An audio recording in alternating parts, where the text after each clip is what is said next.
Well, good morning, good people.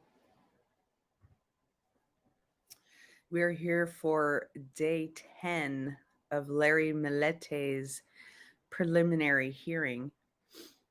Um, it hasn't started yet. We do not have a live feed yet. Yesterday was a rather dramatic day in comparison to previous days. We heard a lot of very sick information about what Larry Millete was doing to his wife, Maya Millete, leading up to her disappearance and probably death. Um, but while we're waiting for this live broadcast to start, did y'all hear that there was an earthquake in Southern California? Check this out. It was near Malibu. So if there are any Southern Californian, um, I know there are some Southern California listeners here, but I don't know where in Southern California, and I'm not asking. But in case you're interested,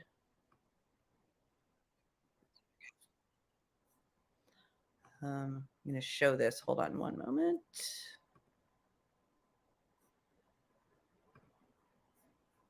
Well, good morning, everyone. Time now is 2:22 on your Wednesday morning, and we felt it. If you're awake, we're assuming that you felt it as well. An earthquake here in Southern California. You are looking at the USGS map.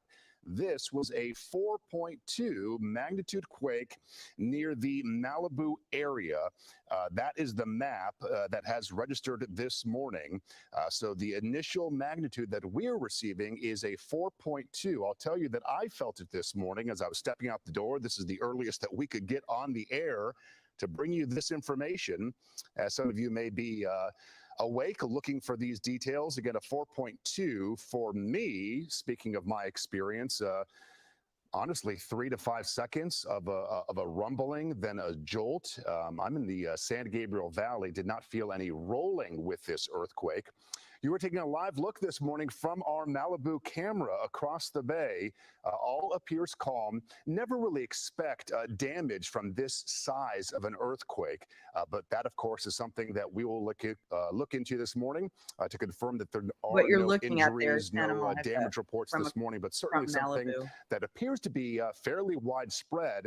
If this was centered around the Malibu area, for me being in the San Gabriel Valley, we felt it there. Hello, I'm Mark Brown.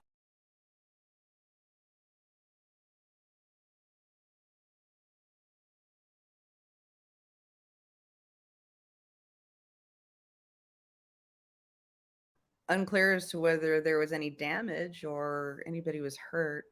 I don't think so at this point. I'm looking on Twitter right now.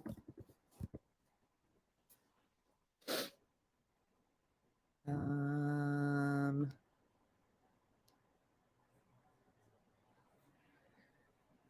yeah, it's looking like there wasn't really any injuries or anything damaged because people are just saying, oh, it was just an earthquake. I felt it.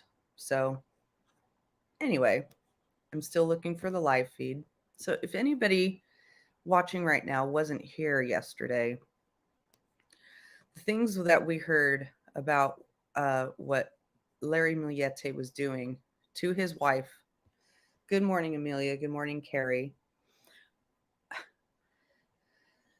The things that Larry Millete was doing to his wife were absolutely evil.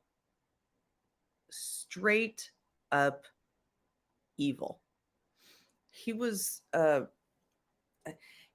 think we had all heard, anybody who was following this case. Good morning, Violet. Anyone who was following this case with any yeah, earthquakes are not fun, Amelia. With any regularity, know that Larry had reached out to a spellcaster. I mean, there was report of a spellcaster and he had cast a spell. I had no idea, no clue that he had spent $1,500 on over 70 casts, 70 hexes and spell casts. And he was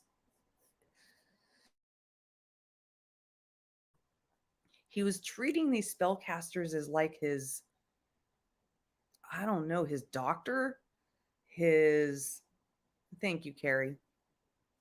He was treating these spellcasters as like his doctor, as his lawyer, as his therapist, his savior.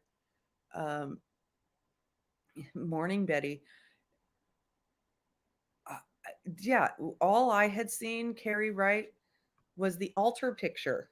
That's all I had seen, was that picture of that altar with the blood on it and all that stuff. I even showed it in one of my first live streams, covering this hearing, and that was bad enough. But the communication to these spellcasters was incredible. He was talking. He was begging them for, to humble her down, to make her obedient. And that's the beginning of it. Make her stay, don't make her leave, don't, and then if she would, hello, Isaias. um yes, it was like a religion, exactly.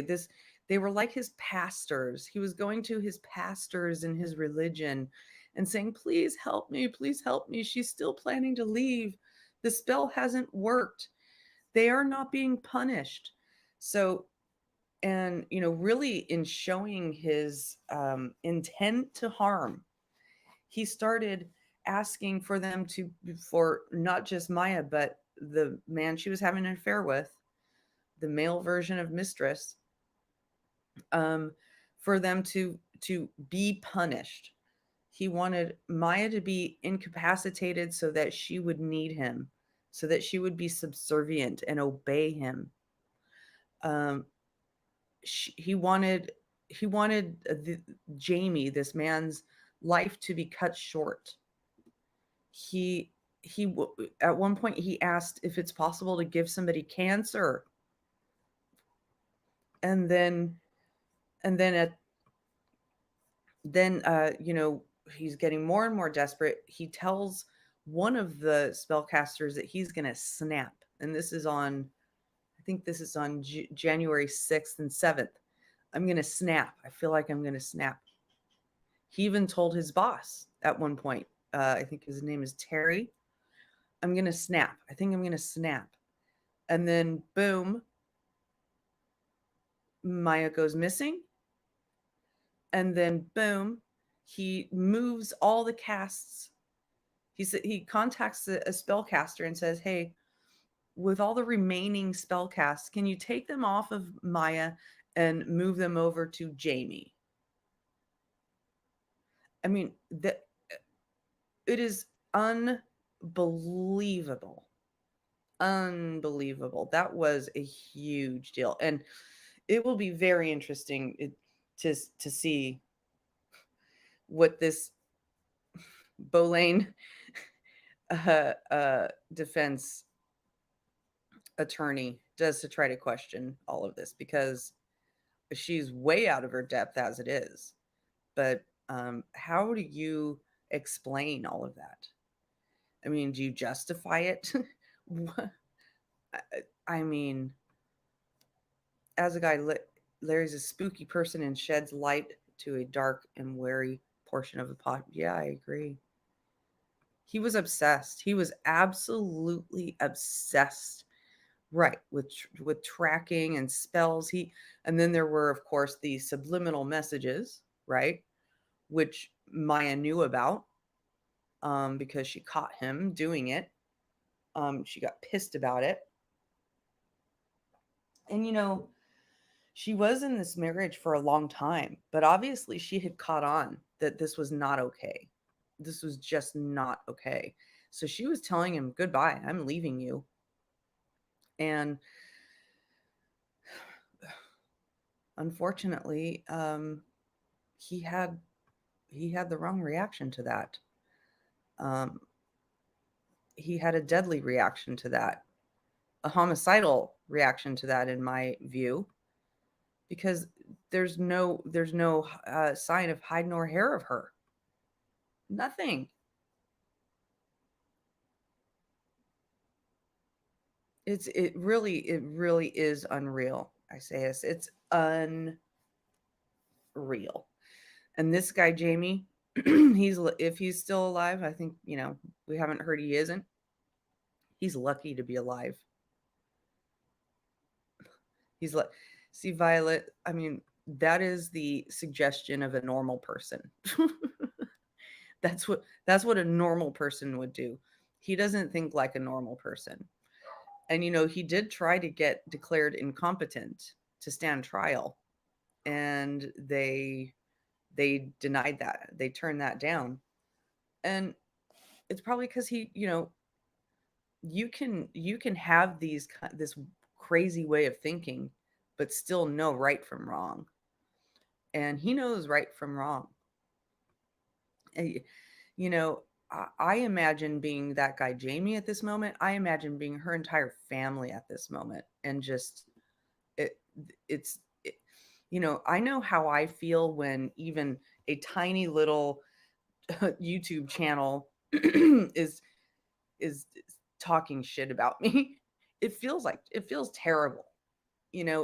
Especially when they're lying, when someone's just sitting there just making up stuff and saying things that you did that you didn't do, and just lying. It makes you want to barf, right? Imagine it being on in a trial on local TV, and it was on national TV. I think about this guy about around the time when Maya first went missing, and this was national. He's still living in San Diego. Okay. I mean, I'm not saying this guy's some sort of saint or anything, but he didn't deserve to be caught up in a murder case. Nobody does. Uh, I really never can stop thinking about the impact on the other people when somebody is missing and murdered. I just can't. Um, and I know it's nice to think about whether this guy Jamie or other people will testify, but they hold a lot of things over for trial. This is just the hearing. This is just making sure that the judge agrees that this case should go to trial. And just so you know, I'm still constantly hitting refresh and looking for this live feed. Um, for those of you who have been watching all day and intend to watch toward the end of the day, I'm kind of hoping they're able to wrap this up before 3:30 my time, because my doggy's been getting sick. He's been vomiting the last couple days, and I want to take him to the doctor, to the pet doctor. And the only appointment they have is at 4:30, and I need to get off here and at 3:30 my time and get them all ready and leave. So unfortunately, if they're still going at that time, I'm gonna have to cut it off, and it's possible that they'll be they'll be at a yeah. I think he's probably fine, Amelia. He's my pride and joy. He's my sweetie pie. I just want to make sure he's okay. So I might be overthinking it, but that's the only appointment they had, and I want to get him right in there. So his life takes precedent over me being able to stream this trial, unfortunately. So I selfishly hope that they finish things up before I have to leave. But yeah, if Bonita, if Bolane or Bonita Defense Counsel uh, continues the way she's been going, there's no way that's going to happen. So I'll just have to be listening like the rest of you. But still looking for the live feed. It's not there yet.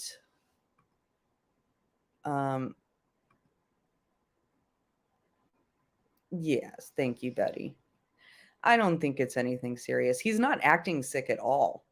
It, and it's more like, and not to get gross or anything, you know how sometimes dogs will drink too much water and then they'll regurgitate? It's more like that. It's like he's lapping up too much water after he eats. And then, so I've been trying to get him not to like go with too much water to see if that's it. But stomach has always been kind of sensitive, especially to like diet changes. So, anyway, if you're just joining us, we're here for day 10 of Larry Millete's preliminary hearing. Yesterday, there was some really, really disgusting information shared about the things that he had been doing, the way he was closing in on Maya before she went missing. The spell casts he was ordering, he had purchased $1,500 worth of spells, of like 70 spells. Thank you, Amelia. Betty, no, he actually, I looked to see if it wasn't any grass. Thank you. So 70 spells, $1,500. And you just have to remember that Maya was the primary breadwinner. So, even though we know in long-term marriages, money is shared, money is pooled, but that isn't the way things were working in that marriage. Money was going into Maya's independent account from her paycheck, and Larry was immediately transferring some of that into a joint checking account, but the rest of it into an independent account that only he controlled. And he was using that money to buy these spells. So he was abusing this woman in every possible way, financially, physically. Now, even if we don't have any proof that he was, you know, hitting her or physically manhandling her, we do see proof that he was trying to subliminally control her. He did look up ways to drug her. He looked up roofies. That's abuse. He was um, he definitely did use subliminals on her. She caught him doing that. Um, so there's the financial abuse, there's the physical abuse, there's the absolute emotional abuse. And another thing, hello, Jessica. And another thing was the Google searches. He looked up how to torture people. He looked up how to mentally and manually torture someone. How to torture someone with words. How to torture how to manually torture someone. I mean, the thoughts inside of this person's head were sick.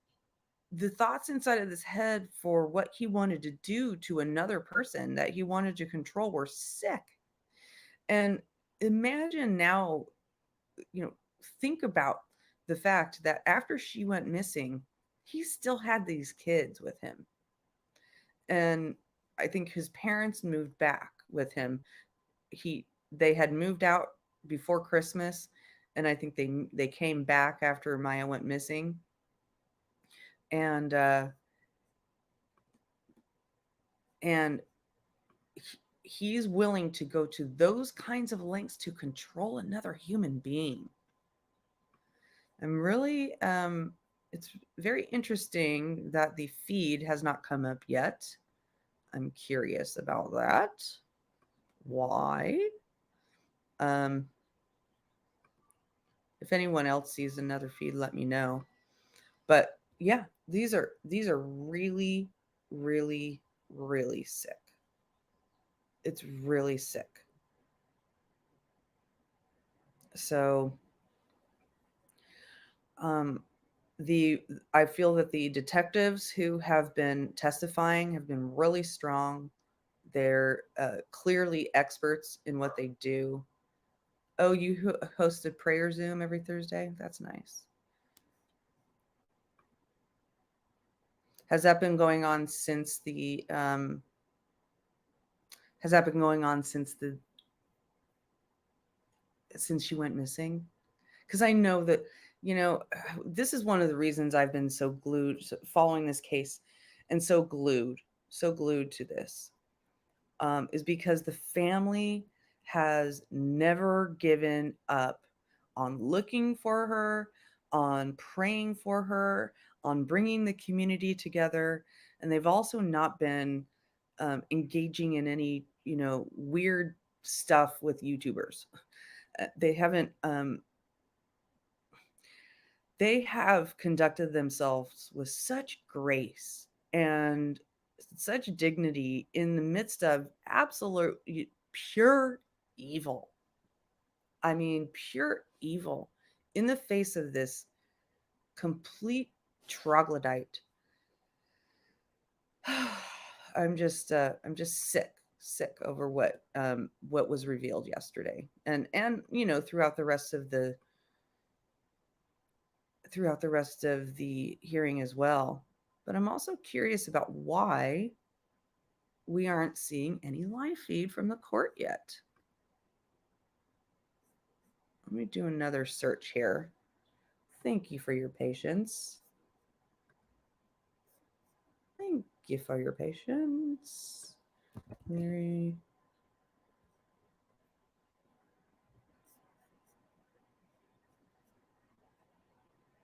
Yeah, no, I'm still not seeing anything.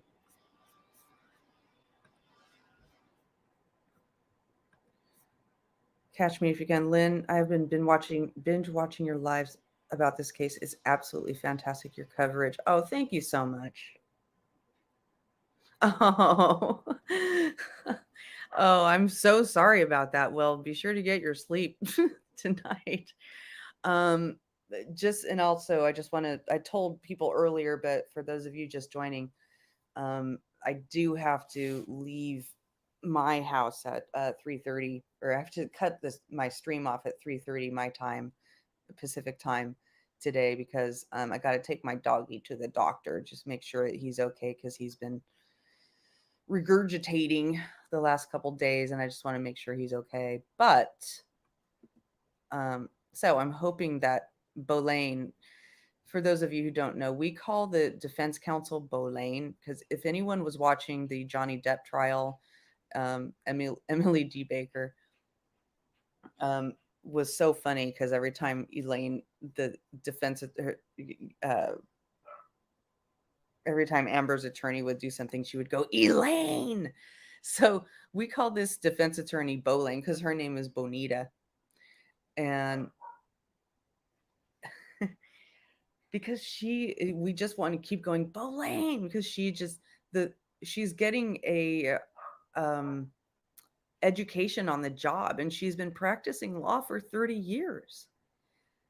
She clearly has no trial experience. She doesn't know uh, the proper form of a question. She doesn't know uh, the proper objections. The judge is being incredibly patient with her. He's been coaching her, and it's one of those situations where, oh, they're in a meeting. Carrie says judge and lawyers are in a meeting. That's why it's running late. Any idea, Carrie, of what time that meeting is supposed to end? Was it a scheduled meeting that they know what's? Yeah, I know she's a family. Yeah, I mean it's like their family attorney that's covering this case, and that's doing this case for them. I don't know, as a favor for anyway, she's not the prosecutor is sharp. She's obviously been doing what she does for a long time. She keeps things going at a clip. She's very organized, she's very prepared. Boulain gets up there and everything comes to a screeching halt. And it's obvious that her their theory, their defense theory going in to this has been that Maya just ran away. She just picked up and ran away once. She didn't want her life. She just disappeared. And that's, the selfish person she is. And that's a story that Larry and his parents and, anybody defending Larry has been telling this whole time. Violet, I wonder if Blaine was no. That's defamation. Just kidding. Anyway, so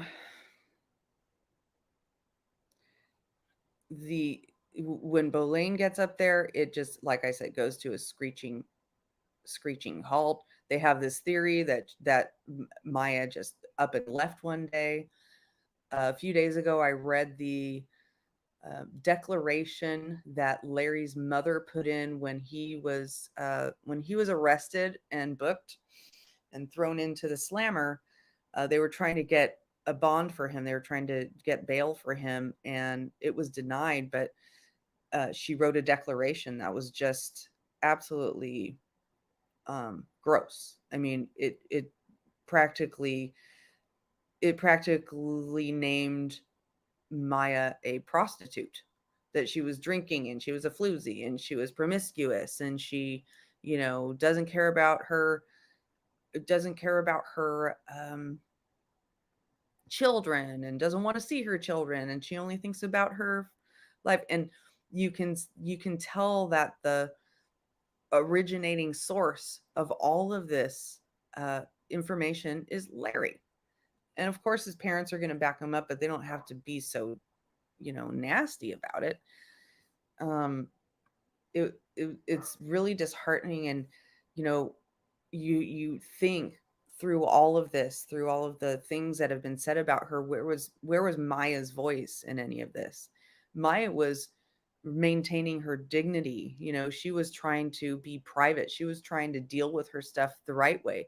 In her Google searches, she's looking for divorce attorneys. She's looking for divorce workshops. She's trying to find out how she'll be able to support herself. She's assuming that she's having to move out of the house because he's going to fight for the house, even though she's the one that's the primary breadwinner. She's doing all the normal right things that a person preparing for a divorce does. What is Larry doing? He's following her. He's reading all of her correspondence. He's trying to control her. He's threatening her.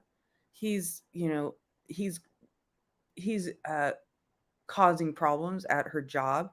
He basically messes with her job to the point where she gets transferred. She transfers herself to another place so that she's not supervising anyone that he will get that he'll be able to mess with.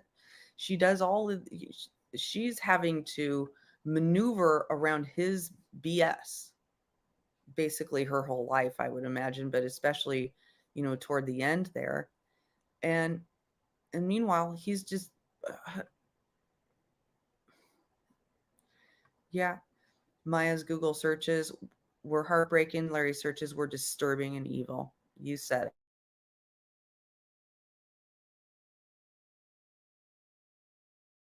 You said it. The spells he was trying to do on her, that's so telling. Yeah, and then what's also incredibly telling is the fact that, Maya goes missing January 8th, January 9th. Good morning, Diana. January 9th, he then transfers all the spells onto her lover. And says, "Oh, no more, please do not cast any more spells on my wife. Put them all on this other one and add some more." Oh, they're opening now. Thank you, Carrie. I'll keep hitting refresh. I will keep looking.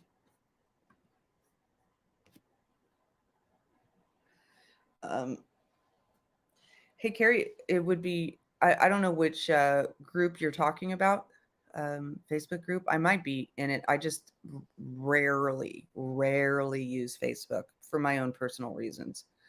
But My email is checkmatehumanity@gmail.com if you want to email me the Facebook group you're talking about. Because I do like a good Facebook group. There are just so many. I'm not talking about Facebook groups regarding this case, but just Facebook groups regarding true crime cases can get just so unruly and nasty sometimes. They're letting everyone in now. Okay. Yeah. So it will be interesting to see what happens today. I think the yeah, I did used to go live with another creator. I did. I covered the Gabby Petito case. I covered the Gabby Petito case with another creator, but now I'm just doing my own thing. Um, I'm still refreshing.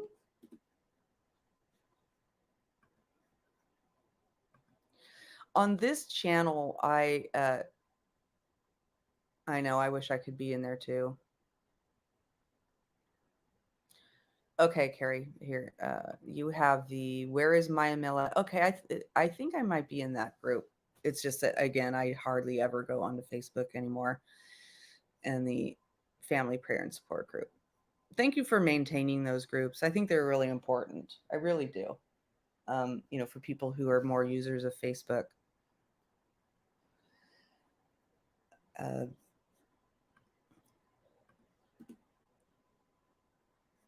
and I've been interested in this case from the very beginning, been making videos about this case from the very beginning.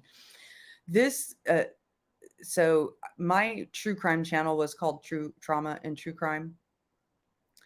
And for a variety of reasons, I decided to expand my coverage on YouTube to not just true crime, but also um, cultural news and events, because what I'm trying to do is help people understand the way social media affects all of these things, because social media plays a much bigger role in our lives than we even realize. And I happen to understand how that is. So I try to translate that to people, but it's a little bit hard because it's unseen. Okay. Thank you for letting me know. I'm hitting refresh. Okay, great. Here we are.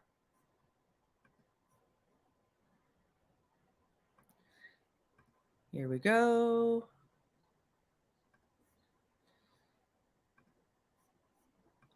They have not started yet, but appreciate the help.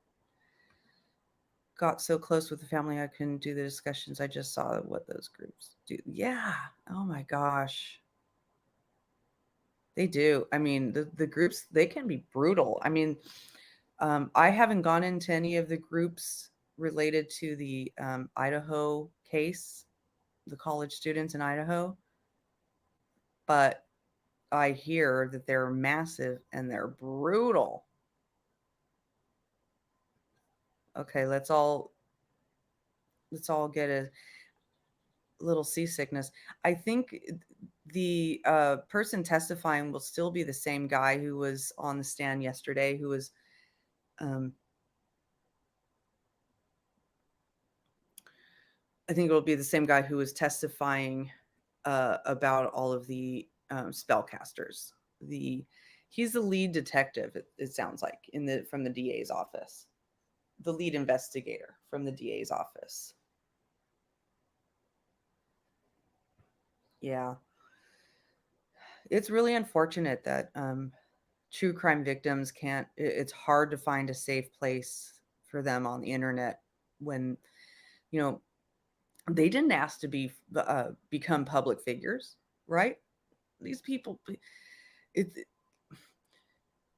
true crime victims' families become public figures at the worst moment of their entire lives. That's right. This is the guy who was on the stand. So they become true crime. They become public figures at the worst time of their lives. And then you got the unmoderated, you know, the algorithm that doesn't know how to understand the difference between harassment and trolling and who it, you have these platforms that are using algorithms to moderate speech, and they're over moderating some and they're under moderating some, and then they don't even follow their own terms of service, and it creates a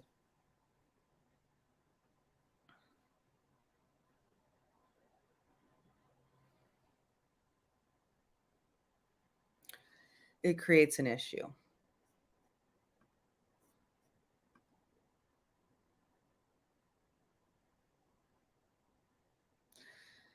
Okay, I think I'm starting to hear. Yeah, CBS has been streaming it all the whole time. That's where I've been. That's what I've been streaming it from. On the first day, Fox was also. It was both Fox and CBS were streaming it, and then I noticed that Fox dropped it. It was really interesting. Couldn't believe how in depth Larry went regarding the spell. I know, me too. It blew my mind too. I had no idea how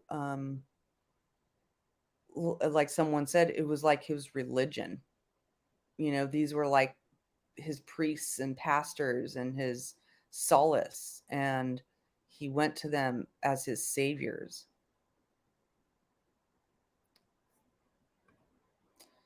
Um, it was I literally felt like I was kind of like watching The Exorcist or something. It was a horror movie, watching some of those messages that he was sending, um, trying to get, and to me it showed that Larry wants harm to come to people, but he doesn't want to get caught being the cause of that harm. It shows the way he thinks, his intentionality. So of course he's going to harm, be the cause of harm of Maya, and now vigorously defend himself. But he's using, in my view, an incompetent attorney, and uh, so he's probably, it doesn't um, it doesn't make logical sense, but in a mind of someone like Larry, he can appeal on ineffective assistance of counsel, if he loses. Um, I don't know why someone would want to spend all that money on a defense if they could appeal, but maybe he thinks he has better chance at appeal than at a, regular trial. Who knows? I don't know how this guy thinks. I would never think to put a spell on somebody to try to make them do what I want them to do. So I also don't know how I would go about defending that behavior. Carrie says, I bawled listening to it. I can't imagine how that was for the family and the court. Yeah, that, me too. I would have, that I couldn't stop thinking about that when I was hearing all of these terrible messages, and I have to believe I would be I would be shocked if they weren't given some kind of heads up about that. But I remember when the DA first announced that Larry was being charged, and they were all outside, and the DA said that he was being charged for the murder, and they broke down and cried, and and it looked like it was the first time they were hearing they believed Maya was Morning, murdered. everyone. Morning. The record will reflect that counsel are present, the defendant's present, and the witnesses on the stand. This morning, before we began, I had an off-the-record sidebar with the attorneys discussing scheduling, should the case be bound over, when a trial date would be set. There's also been a request by the media for exhibits, and the parties have asked the court to prepare redacted versions of any exhibits for the purpose of protecting privacy of minors and any adults, so personal information. So we're going to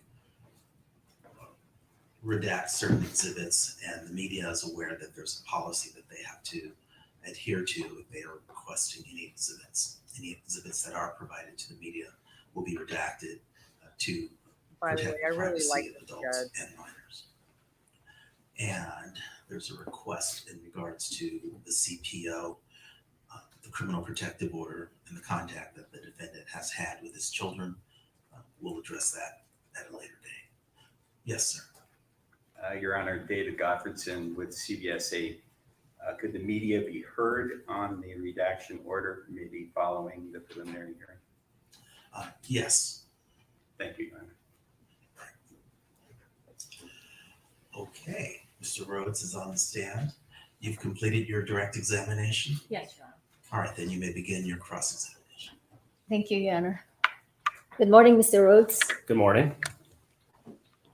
Here we go. First, let me ask you about the financial He looks history and accounting that you testified yesterday in reference to the Millete accounts. You looked at Ms. Millete's accounts at NFCU, Correct. and you testified that she did have a checking account under her name alone. In addition to that, she had a savings account under her name alone. So for their account, they had joint accounts, and each of them had an individual checking and savings underneath that broad account. Yes. Yes, so they do have a joint savings account Correct. and a joint savings account. They do have a joint savings account. Okay, so that means that Ms. Millete was able to withdraw money from those accounts if she wanted to. Well, you don't, if she were to go into a bank and request withdrawal from a savings account, she was listed as a joint user on the savings account. Yes. And she would have the ability to withdraw money from that account without the permission of Mr. Millete. That'd be correct. And isn't it true that Ms. Millete was claiming she did not have access to any of their money? I can't testify to the accuracy of what Mrs. Millete was speaking to, as I did not personally speak to her. I can only testify to what the data in the record shows.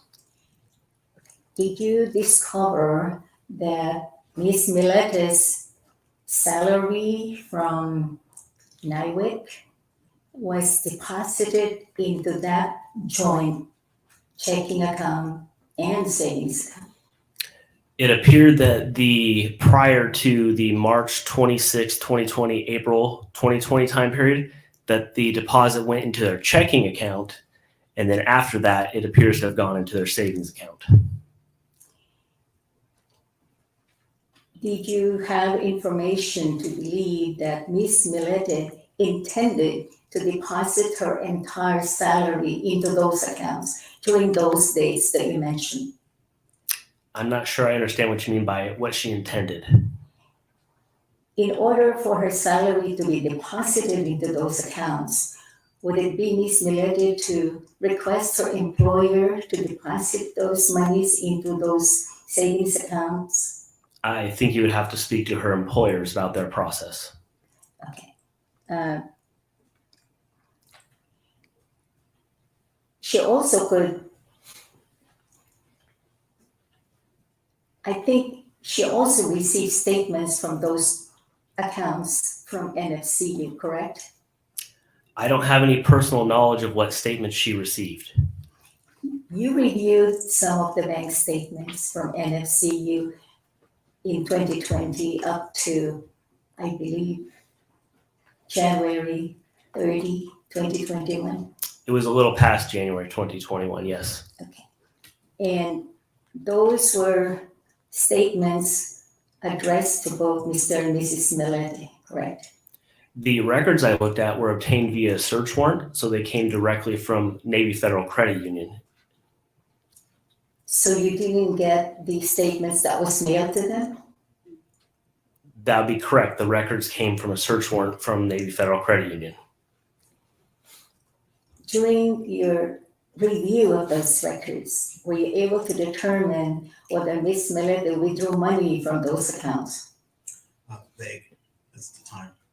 During the time frame of 2020 to 2021, or maybe past January 2021, were you able to obtain information that Ms. Millete withdrew money from the savings account?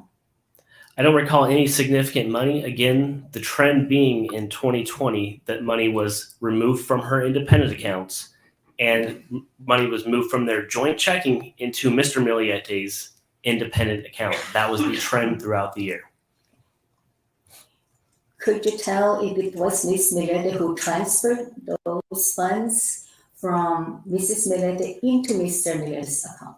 I was not present, so I would not be able to tell you who performed the action. He's a good Did witness. she have any ATM withdrawals, things like that, purchases after the March date? That's kind of, there's different answers there, Your Honor. She had a credit card as well. And are you asking, did she have any ATM withdrawals from her, the joint account? Yes. I believe there were a couple $20 withdrawals here and there, but there was no significant amount of money withdrawn.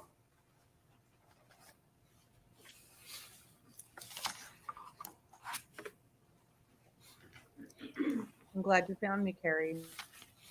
Was there any drastic change in that account on or about January 7, 2021?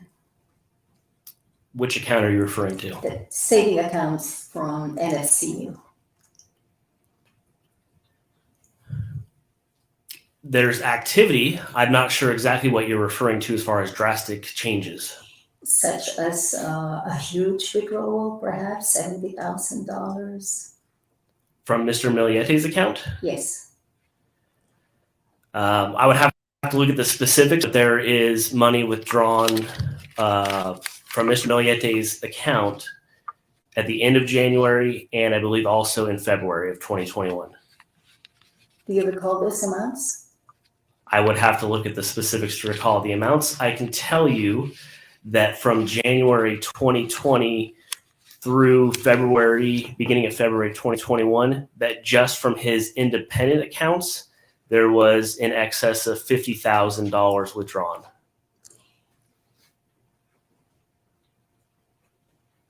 Any other big withdrawals in those accounts? I mean, I'd have to go through the itemized list in order to give you specifics on the dates of withdrawals. Would they be around the January 2021 timeframe? The ones of note were at the end of January and beginning of February 2021. And you don't I know? object vague as to which account, because there's been discussion of joint and independent accounts, and unclear to me. Let me clarify that. Yeah. I'm glad What you're was clarifying Rhodes' because I want to know which also? account. Clear that up. Right. I'm specifically referring to Mr. Millete's independent account for all these statements. There you go. So he's taking this money out of his own account. Were you aware that Ms. Millete withdrew a huge amount in her TSP from work during 2019, 2020? I believe that's misstating the information. That's a completely different topic, which I think we can go into, but I'm not sure it has much relevance. Sure, I'd like to hear it. Until it's cleared up. He said he doesn't. Well, I would object it's beyond the scope and lack of foundation. I don't think she's established foundation for what a TSP even is. Okay. I think he knows. So let's get it all out on the record. I want to know. So this would be prior to 2020, and it appeared to be. And again, I'm just going off of my memory here. It was not something that, after looking at it the first time, was any significance. It appeared to be maybe money used for mortgage or a car payment. There was some purpose for it, which I can't recall off the top of my head, but it was accounted for as for what the purpose was. What does TSP stand? That's going to be basically the retirement or savings account for the military, for her NIWIC and SWORMAC accounts. Maybe it was for one of the cars or the And motorcycle or you something. said that you were aware of that withdrawal Correct. in 2019. It could have been even before that. It was before 2020. Okay? And why do you believe that the money was traced to a source that you're? I can't recall off the top of my head. I know I thoroughly went down this rabbit hole with that amount, and that's what it came out to be. I have it. I went down this road documenting what it was, but it ended up being something that appeared to be a joint usage between the two of them. Thank you. Do you know if there was a significant balance left on the card, on Miss Milete's card, in order for her to make purchases? Which Okay. card are you referring to? I believe you testified Barclay? The Barclays card, which was recovered on October 19th, 2021. Yes. So that had about 14,600 worth of credit, and I believe 2,000-ish was owed on it. So about 12,000 was still available.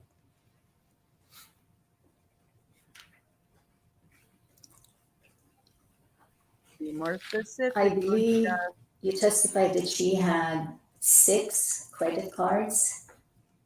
I don't believe I testified to that. Do you know if she had other credit cards that were available for her to withdraw? She, per her credit reports, did not have other credit cards that were open.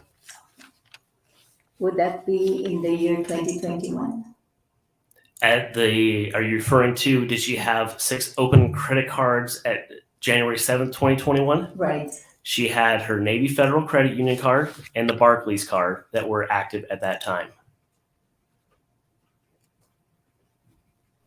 He knows his stuff.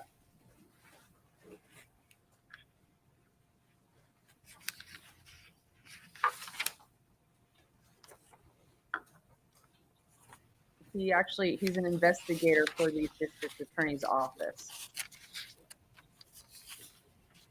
Was the Hawaiian Airlines credit card the same as the Barclays credit card, if you know? That would be correct. I'm pretty sure he's the lead investigator. He's the investigator who leads all of the investigators who have testified for the district attorney's office in this hearing.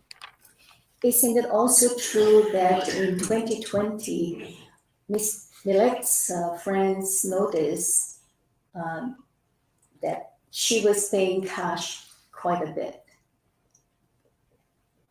Objection calls for hearsay and vague, lack of foundation. Right. Let's sustain on all those grounds. I've heard from other Also, witnesses. that might have been a regular habit. Mr. Rhodes did not testify to that. I believe Mr. Rose interviewed those witnesses, and one of those witnesses informed him about the fact that she observed Ms. Millet's using cash quite a bit in 2020. If that is the case, you may refer to the exact witness who he interviewed in that regard. See how much coaching the judge has to do with this attorney.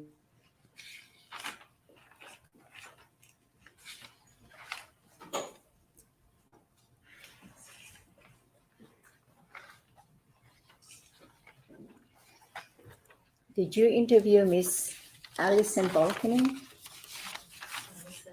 Alison Volkening? Can you point me to my report? Oh boy. Are you prepared, Belaine? Be prepared. Be prepared. Be. This was happening all day yesterday where she kept asking about witnesses and then they would ask her to point them to the report and she'd have to go looking for it. She's just fishing around for theories, indexing her memory, but not having the relevant information available to query the witness. It's frustrating as all get out. And I am reviewing my notes from yesterday afternoon regarding Mr. Rhodes' direct examination. And, it focused on the electronic evidence to a very large extent, and not in interviews that he conducted with anyone other than perhaps. Cole, I think in his mind he's okay with that so that he can I appeal. don't believe there's going to be a report because I don't believe there was an interview with this witness. Okay. I just want Okay, to short circuit this search. Okay, then it is outside the scope of Okay, direct examination. I'll move on, Your Honor. That could be a grounds to appeal because she is ineffective. You also investigated the Millete's crypto account? Talking about Mr. Millete's crypto account? Is Miss Millete not included in the crypto accounts? There was no subscriber information for her listed. Okay. And were you able to discover all of Mr. Millete's cryptocurrency Torture, accounts? Carrie. It was torture. I don't know. There might be something I missed.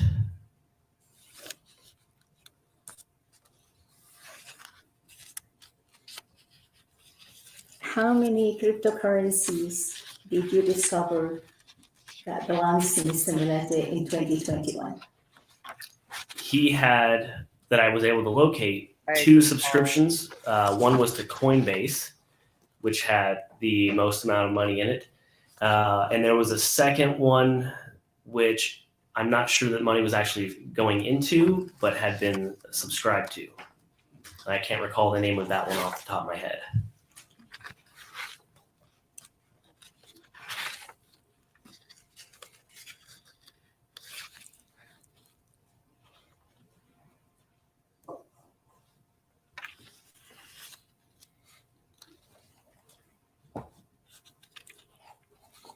Your report states that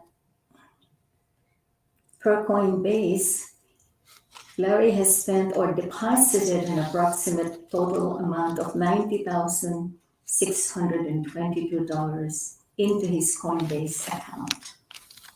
Recall your report? I would have to review my report for the specifics. However, I know that there is money that went into the account prior to 2020.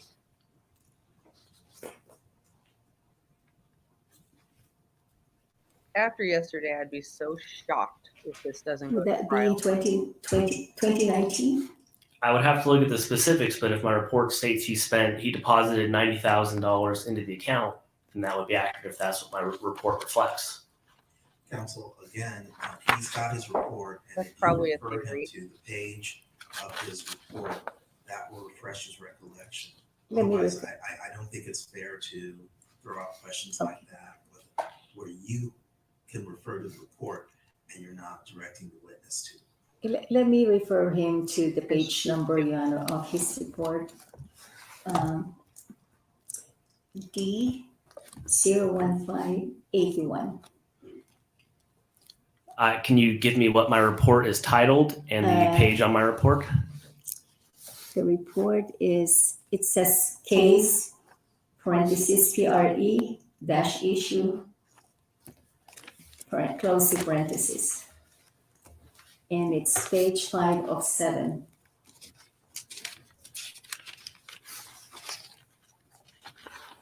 Would this be in my Coinbase report? I believe it's the Coinbase report, and it starts at D01577. I don't think you don't have the dates. Do you? I believe on this one I do, but it's not an easy method for me to review my reports. I believe I've located my Coinbase report. So if there's a specific portion of my Coinbase report that you would like me to look at, I can do so. I believe you obtained a search warrant for this report on May 20, 2021.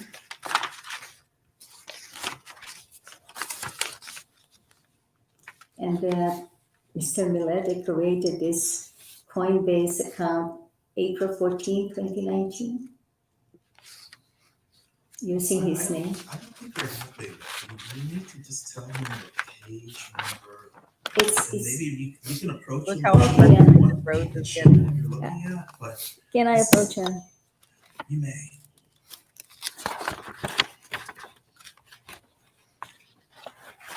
You can see the frustration on Rhodes' face. He's like, oh my God. You could tell he's been on the stand countless times and has dealt with competent attorneys who know how to direct him to the right page. This is an important trial or important hearing, important case.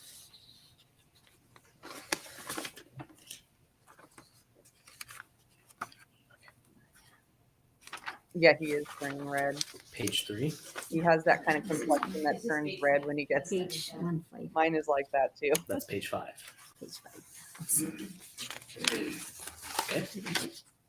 Okay. Does this report start on 1577? Yes, he's got it. Thank you, Jan.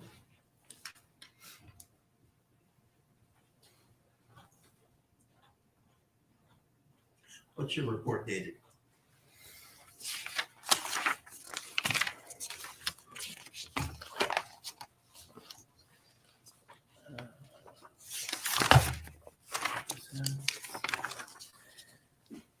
As far as the date that it was approved, Whatever you want to use. Written, approved, just identifying information for the record. that would be August 2nd, 2021.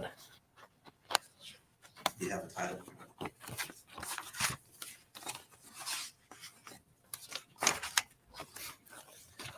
No, it's just my investigative report related to Coinbase. I'd stipulate that it's a 7-page report that begins on date stamp number 1577. You join in that stipulation? Yes, Your Honor. That helps. I just figured I'll just move on. Friday. Um, Business as usual, disorganization. in your investigation, Mr. Millete provided this information to Mrs. Millete, correct? I have no knowledge of that.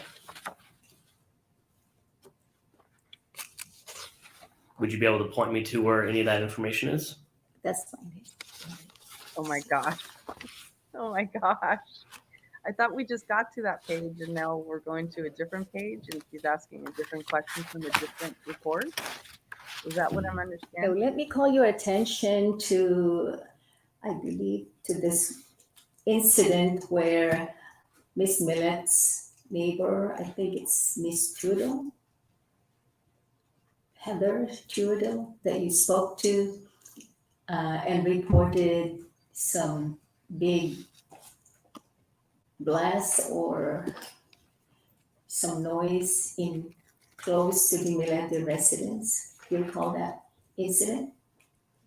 I recall the incident, yes. And that happened around 2020? That would be inaccurate. When did that happen? Oh my Are you referring to when I spoke to her or Is she not when the fire incident happened? Was it a real fire incident? Since you're calling it fire, Well, the witness described it as such. okay.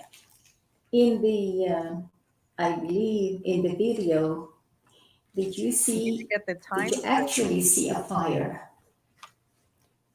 I mean, we watched the video. You can see a large blast of light 3 seconds approximately into the video. Okay. But there was fire. I think the video only shows light. So I would like to, I think you're convoluting the witness statement with the actual video. so what exactly did she say to you? She stated she felt the windows rattle, went outside, observed a fire, an individual that appeared to be Mr. Millete standing next to the fire. It appeared to be for the purposes of destruction rather than recreational usage, and that she then took a video of it 2 hours later, and that's the video that she provided to me. How did she know what Mr. Millete was intending to do? I don't believe she described the intent. She described what the fire looked like to her. How large was the fire? Council, there's an exhibit. I'm going to let the exhibit speak for itself. I think Your Honor, the Sorry. exhibit just shows light, but it doesn't show the fire.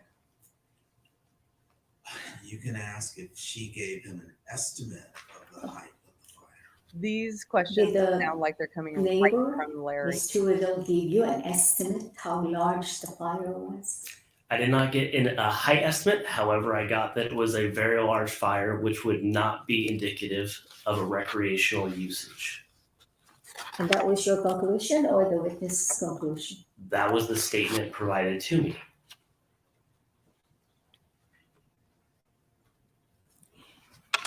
During that incident, did she tell you how many hours the fire existed?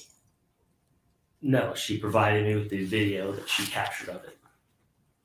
She captured the fire from the point of its beginning until the end. She captured the 33-second clip of That's the her fire. speciality.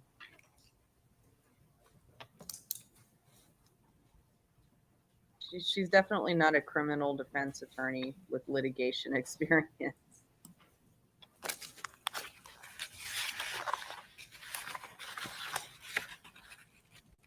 I mean, she's been practicing for 30 years.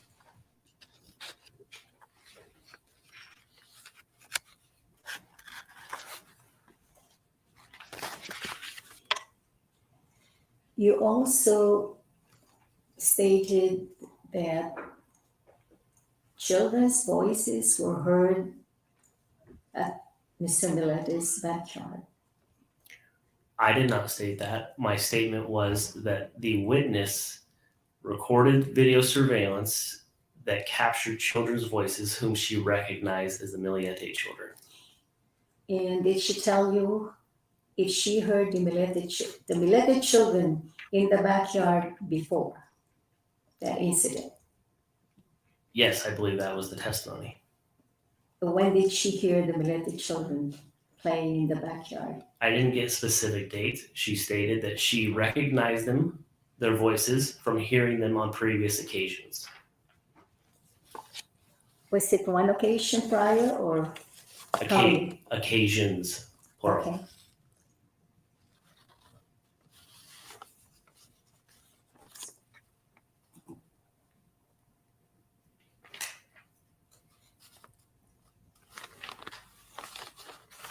Isn't it true that Ms. Trudeau also stated that she did not see anything abnormal at the Millete backyard on January 7, 2020? Are you asking if she was in her backyard looking into their yard at that date? Yes. No, she said she observed the incidents on her video surveillance camera after the fact. Okay.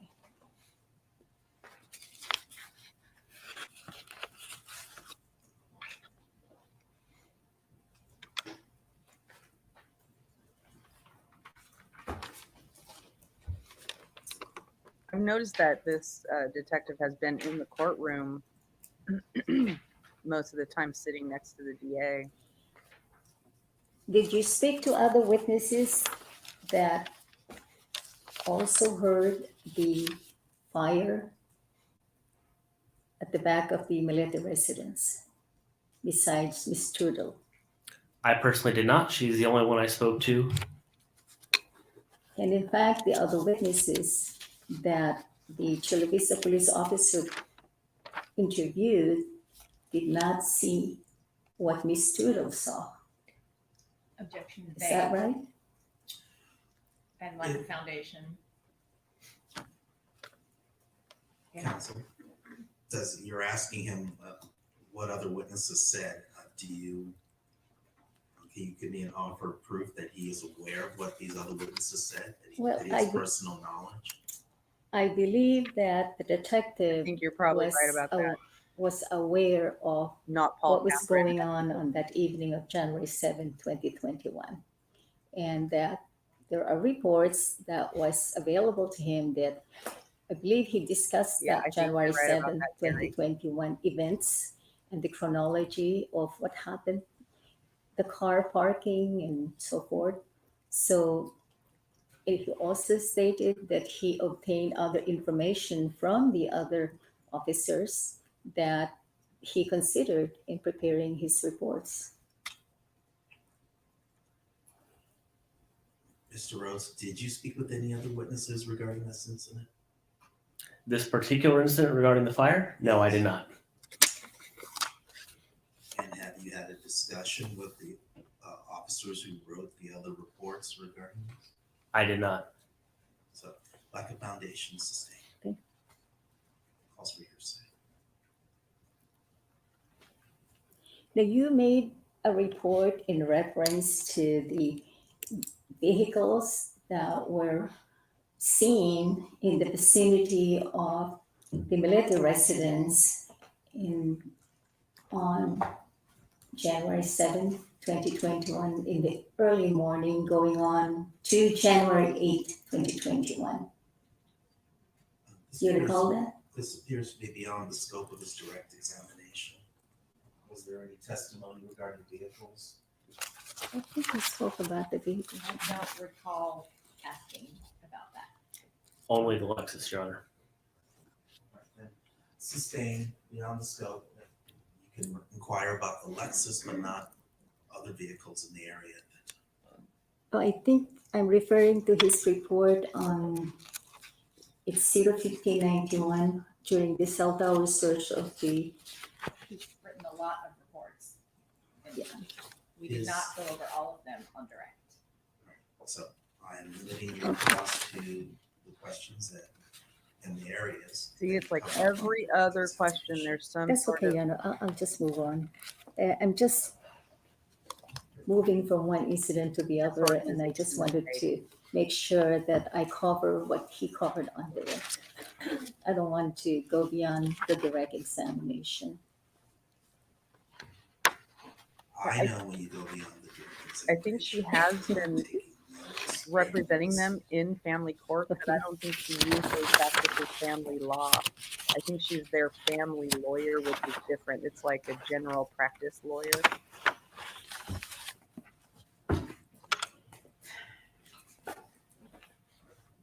You covered a lot of report regarding the spellcasters that Mr. Millete contacted in 2020 up to 2021, right? Correct. Okay. Um,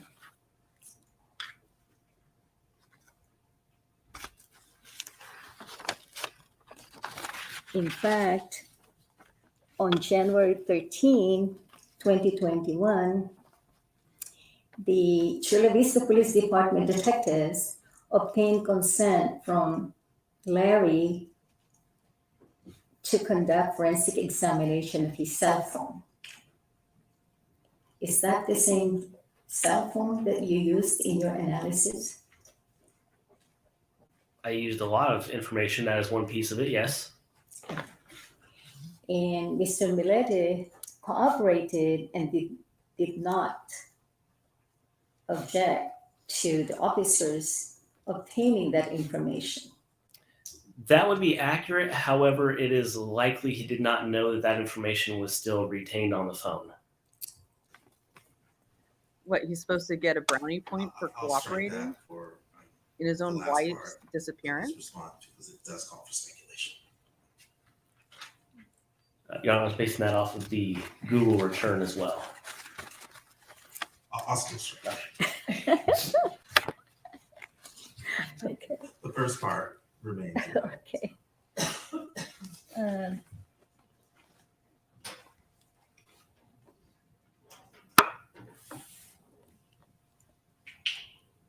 as a result of your investigation on the spellcasters, you know that Mr. Millete Spellcasters now. obtained those information on the spellcaster to the internet, right? Projection, false Okay. speculation.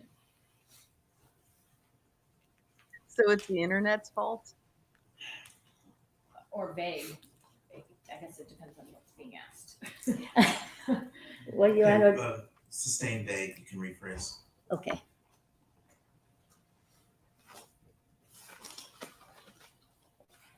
He either learned about it because someone told him about it in person, or he did discover it over the internet. I'm not entirely sure what the relevance is either way, but so making a section relevance. Let me just. I've already sustained one Let me just objection. refer to this. You gotta raise it again.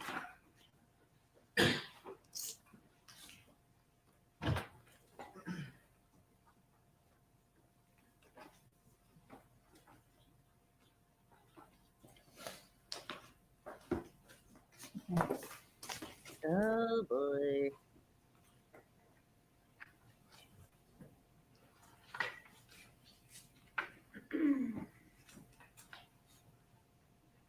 Sorry, you are, it's just this thing to stick.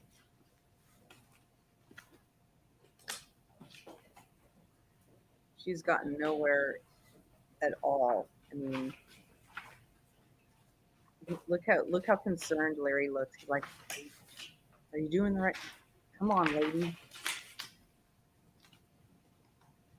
You're making me look bad. No, you make me look bad, sir. On September 30, 2021,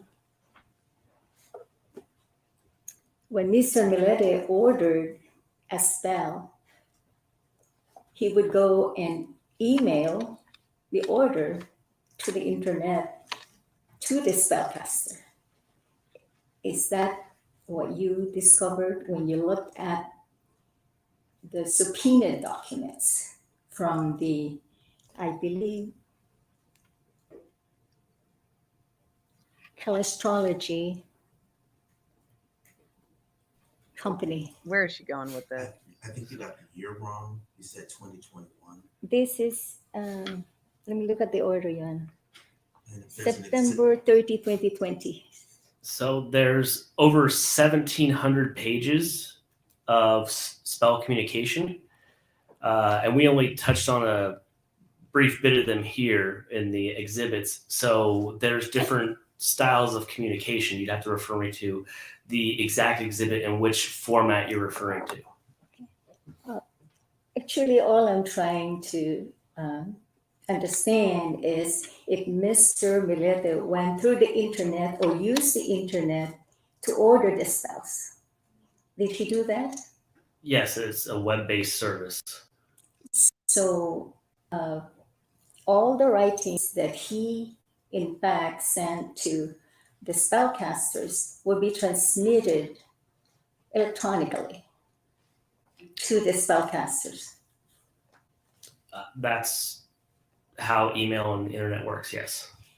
And if he wanted to have the spellcasters harm Mrs. Millete, that would be recorded into the email and sent to the internet, to the spellcaster.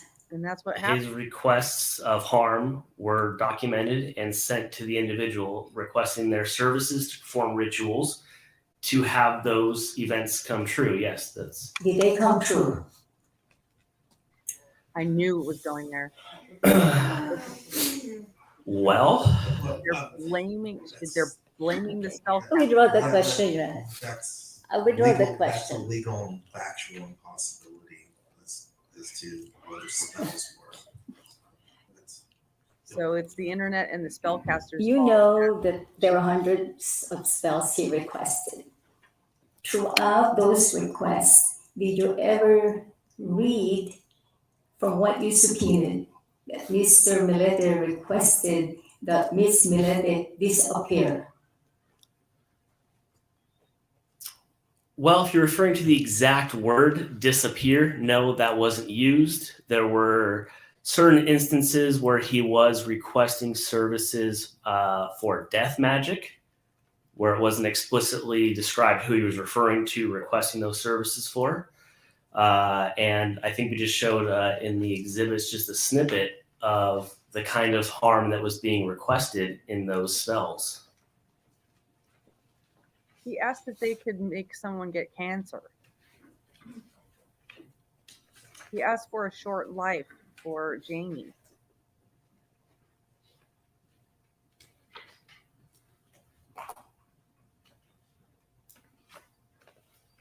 When she disappeared, he asked for them to stop. In fact, the general or the essence of his request also included for Mrs. Millete to love him again, right?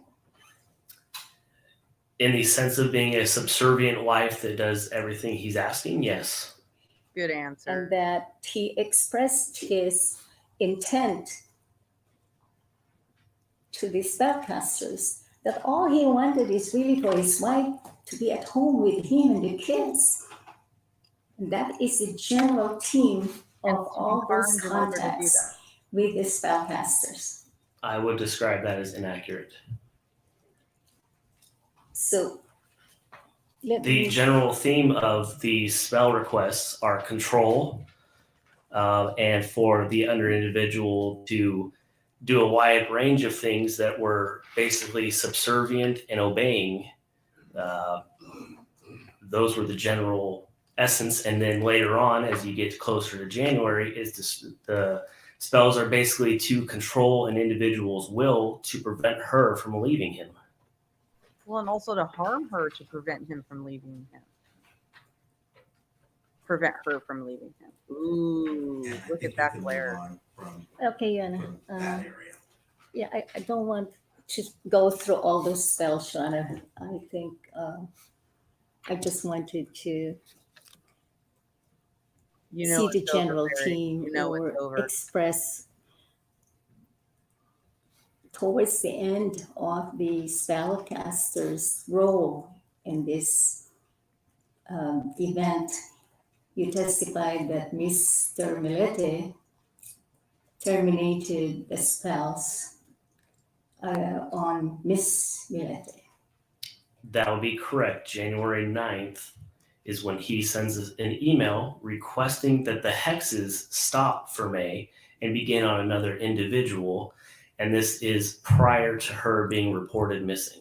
Consciousness of Now, you talked about the sex tapes that were discovered in Lara May's computer. All right. I didn't like hearing that the first Okay. time, and I don't think it's relevant now. Do you want to offer? that I is will. very as to why disturbing. it's relevant? It's relevant to show, Your Honor, that Miss Millete, in spite of all of what is contained in the requests to the spellcasters and the hexing and allegations of Miss Millete's unfaithfulness, they actually, I'm going to interrupt. I think it was Mr. Grinley who testified about that. Or was it, were you It was not me, Your Honor. outside the scope? well, let me just finish why I was trying to elicit. Outside the scope. Okay, This witness didn't testify. all right. At your opportunity with the other witness.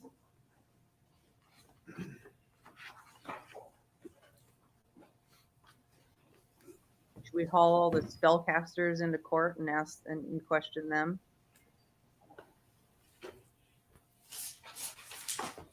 Mr. Rose, was there any attempt from Mr. Millete to hide any of this information to the spellcasters? Did he request to make it confidential or private? Well, as I previously testified to, the Google return did not contain these emails which were located on the phone. So they had been removed from the Google account.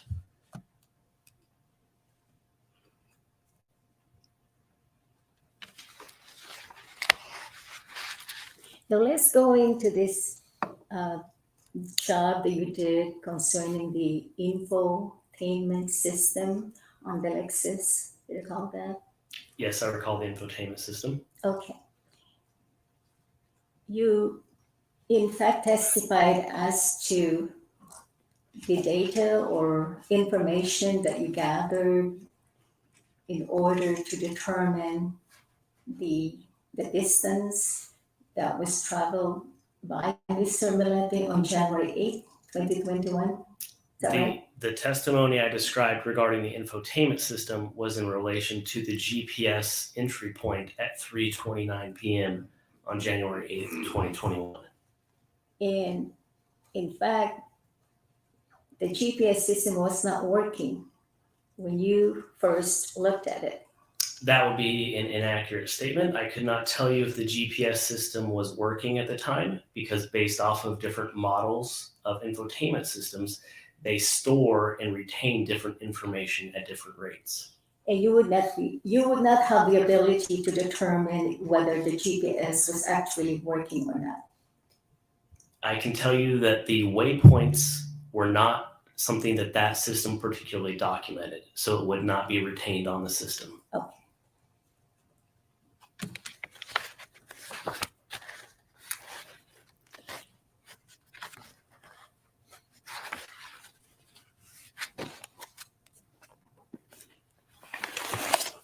How did you account to the history of what vehicle did Mr. Millete and Mrs. Millete use during that time frame?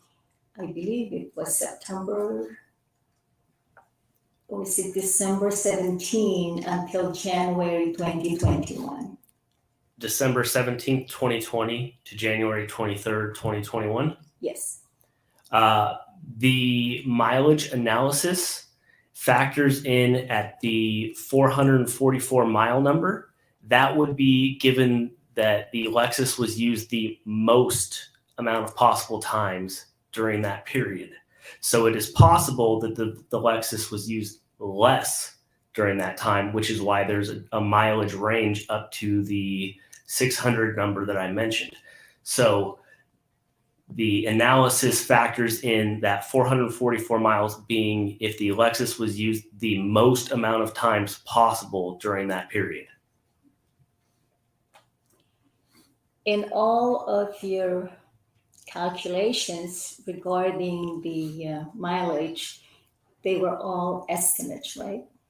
The exact mileage estimate? Yes. Yes, it's going to be an estimate on the exact mileage. However, it's going to be approximately the same from one distance to another. If Mr. Millete used the Lexus on January 8, 2021, and he traveled, in your first calculation, I believe it's 446 miles that are missing. That would be if the Lexus was used the most amount of times between December 17th, 2020 and January 23rd, 2021, there would still be approximately 444 miles unaccounted for on January 8th. And what date did you use for Miss Millete's disappearance date? Objection, relevance to this analysis.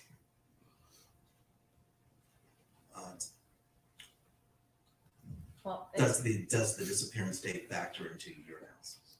Well, there's no records of her on or after January 8th, so you would be unable to factor in her movement. However, the Lexus is accounted for during those times. So if Mr. Millete's Lexus was used by someone else, like his father, you would not be able to determine who would be driving the Lexus during those target dates, correct? Which target dates are you referring to particularly? Range, the December 17th through. Well, there's certain time periods where I believe that his parents were not there. And then following the January 8th, 2021, there is much more limited movement from the parties at that residence. And I have not done an in-depth analysis on the parents' phone numbers. Mr. Milete's parents left Paseo Los Gatos on December 20, 2020. Counsel. Excuse me. That appears to be a fact, not an evidence. Oh, This witness has personal knowledge of that. Do you know the date that Mr. and Mrs. Benito Millete? No, I do not. Do you know the dates? Or do you know the date when they returned to Paseo Los Gatos? I do not recall exactly. So if you did not know who else might be using the Lexus during those target dates, what effect would that have on your analysis? Well, if you could provide evidence of the Lexus moving during those time periods, I could account for additional mileage. However, I know that the family had 4 vehicles and the parents had their own vehicle as well. You also said you cross-referenced the movement of the vehicle with ATM transactions, things of that nature. Yes, financial records. I provided a very lengthy mapping and documentation of sources. And that included whether it was Mr. Millete. So for the analysis, I documented both May and Larry Milliete's movements. For factoring in that 444 number, it's whoever, if they were both moving at the same time, I factored in the most distance at that time. So there was always the most distance being factored into that analysis. Did you find any financial records for Mr. Millete on January 8th? There were no credit card usages from the Navy Federal Credit Union, no.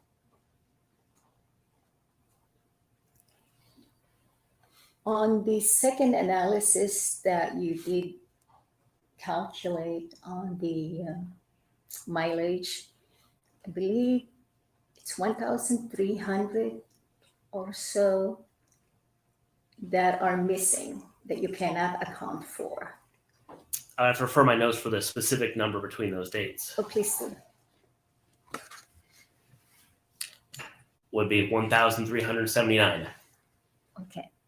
What is the difference between the 446 and the 1,379? The 1,379 is how many miles the vehicle traveled in total from December 17th, 2020 to January 23rd, 2021. The 444 to 600 and something miles is the mileage I can't account for any other day. So on January 8th is the only day where there's movement I can't account for. That would be that day. Okay, thank you. That's all I have, Your Honor. Redirect. Hey, Kennedy.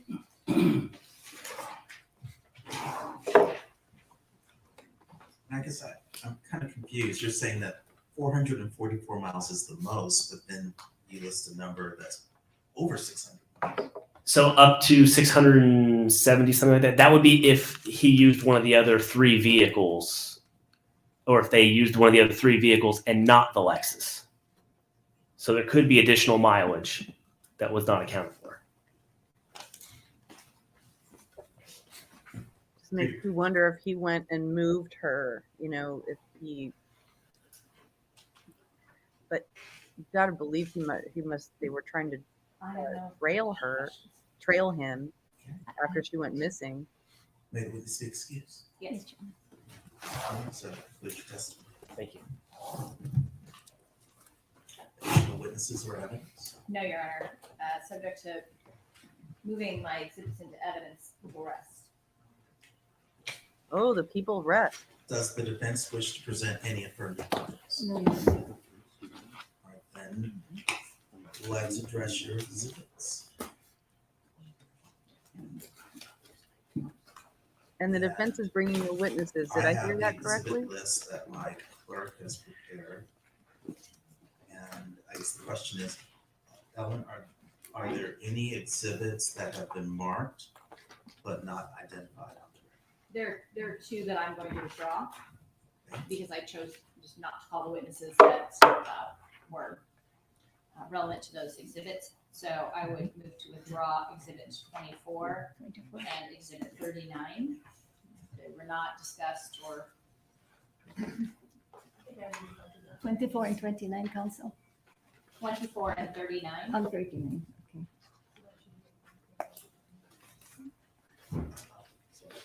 okay. Okay. 24 and 39 with, The defense probably wants Withdrawn. to reserve all of their witnesses for And trial. otherwise, They're I probably would assuming it's ask going the to court to trial at this receive point. into evidence all of the people's court's exhibits.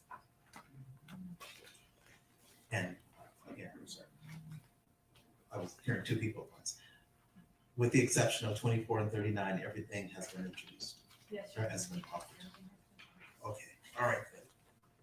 Is there any objection to admission of courts 1 through 23, 25 through 38, and That's one of 40 the things, Carrie, that really grabbed me on this case. 41? Community is so supportive, and the family has been surrounded, and I think it's beautiful.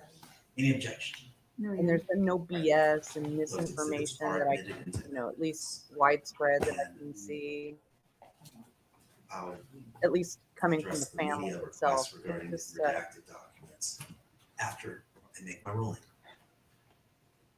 the family has really held itself with dignity and grace. I want to cite a couple of cases because obviously this is a unique case.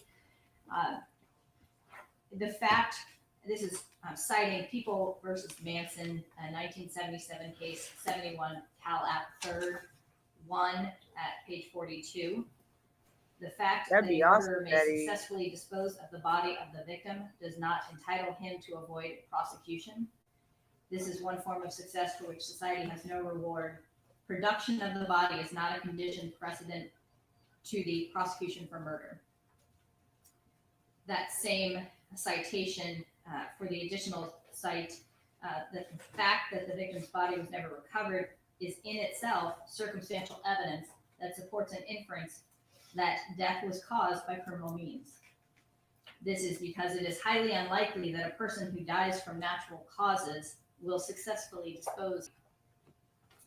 There's another case, Epperly versus Commonwealth, that 1982 case 224. This is the Virginia case 214, but has, I think, relevant language. Can you spell that?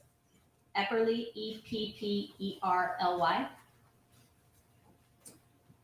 And that is, again, from 1982, which this 1982 case cites to the proposition that worldwide communication and travel today are so facile that a jury may properly take into account the unlikelihood that an absent person, in view of their health, habits, disposition, and personal relationships, would voluntarily flee or, quote, go underground and remain out of touch with family and friends. The unlikelihood of such a voluntary disappearance is circumstantial evidence entitled to weight equal to that of bloodstains and concealment of evidence. I am required to prove, obviously the court is aware of the standard of proof at a preliminary hearing by probable cause, that May Millete is no longer living and that her death can be attributed to another person's unlawful conduct, not an accident, not suicide, and in this case, the defendant's conduct. We have heard substantial evidence about the fact that May Millete's life essentially ended after January the 7th. There is no proof of life for May Millete after that date. The last communication to her sister Jane on her Facebook account was at 8:15 p.m. The last Google search was for a motorcycle at 8:45 p.m. There is no evidence from the multitude of search warrant returns from Apple, Google, Yahoo, any communication from May Millete after January 7th. No one sees or hears from her after January 7th, 2021. There's no evidence that she worked on January 8th, 2021. She has had no contact with her children with her family, with her employer, with her friends, all of whom she communicated with on a daily basis. There is an absence of evidence that she was suicidal, was hurt in an accident, or died a natural death. There's no evidence that she is in jail, was located in the ME's office, hospitals, or any local hotels. And it cannot be understated that there is significant evidence of May's love for her children and her commitment to her children, and that every decision she was making in 2020 was centered around the impact that a divorce would have on her children. She, in a screenshot of messages that we saw on the Instagram account for the Sailor Moon account, she told the defendant, "I'm only here for the kids." She adored her children, and the photographs speak for themselves. It sounds like she's a little emotional. Even Blaine Hinckley, who had just met May Millete, identified the bond that she had with her children, and in a Facebook post that was connected to a photo of May with her children laughing as they drove on a Jeep run, said, "You captured the best essence of life, unfiltered fun and love. Your daughters are having pure fun with you." We also know that she was worried about her children. We heard from Christine Timmers, who said that May Millete, who was not an emotional person, cried when she told her friends that she was worried about what the defendant would do, that he may hurt the children to hurt her. He was so desperate that May Millete not divorce him. They were her world, and she would not have abandoned them. And that is clear. We had evidence that she had no financial means to essentially run away and disappear from her life. In fact, going back to the quotation from the citation and substance of that Epperly case, that is from 1982, discussing that worldwide communication and travel make it difficult to believe that anyone could simply disappear from their life. And it is even more so now with the multitude of surveillance footage, cameras, and connectivity throughout the world. There is no evidence that she left the house after the video surveillance shows her walking into the house on January 7th, 2021, just before 5 o'clock p.m. And we have evidence that her cell phone terminated all connection to the network at 1:25 in the morning on January 8th, 2021. And it was consistent with being at the residence, 2413 Paseo Los Gatos. We also had significant evidence of May's state of mind leading up to January 7th, 2021, and it is very clear that she was committed to filing for a divorce. Not only was she committed to filing for divorce, she was committed to spending the weekend in Big Bear for her daughter's birthday. We saw surveillance video of her cleaning out the Jeep, getting it ready for the trip that they would be taking the following day. There was luggage at the residence, and if you look, there was a screenshot of the that was introduced into evidence from the officers when they first got there, January the 10th, and in the entryway is the same piece of luggage that was discovered October 19th, 2021, that had cold weather clothes inside of it. So indicated that she was packed and ready to go to Big Bear. She was packing and getting ready for Big Bear at the same time she was looking to file for divorce, and specifically wanted to wait until after the weekend for her daughter's birthday. And going back to the first day of testimony, we heard from Destiny Johnson, who gave very compelling testimony about how, and again, someone who had just not even met her, but spoken to her over the phone, who heard in her voice how excited she was to spend the weekend with her children celebrating her daughter's birthday. On top of all of that evidence, we have evidence of the defendant's motive to prevent May Millete from divorcing him and his level of desperation.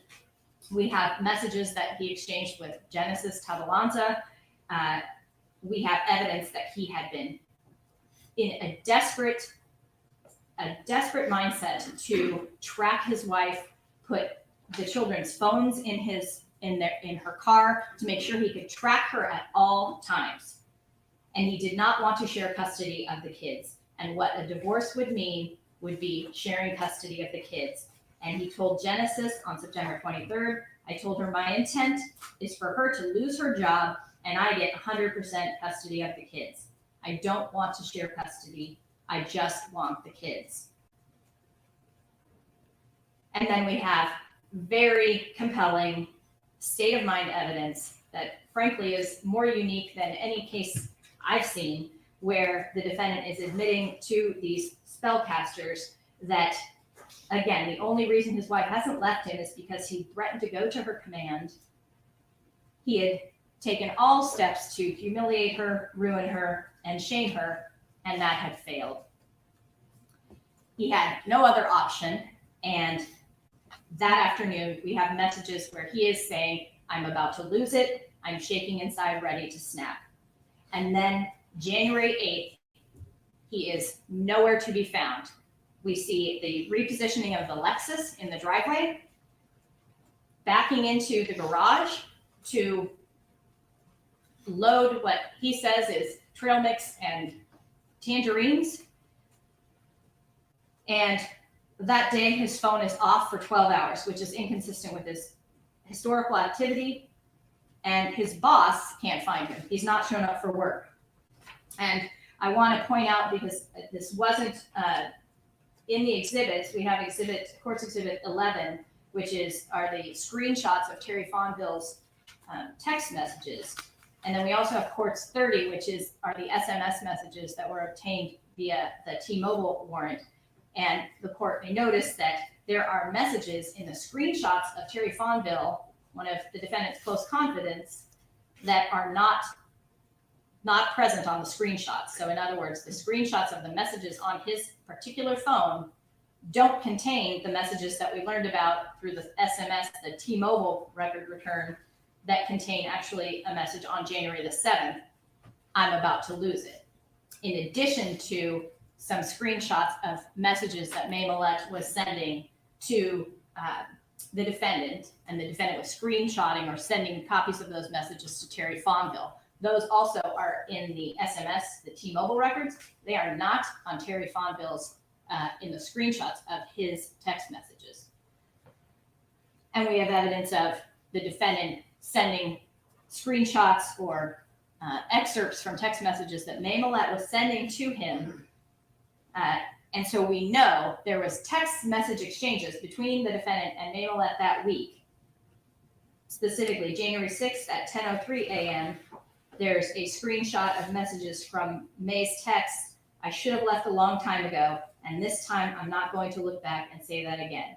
That was in the SMS, the T-Mobile records for Terry Fonville, not on his phone, not on the screenshots the detective took on his actual phone device.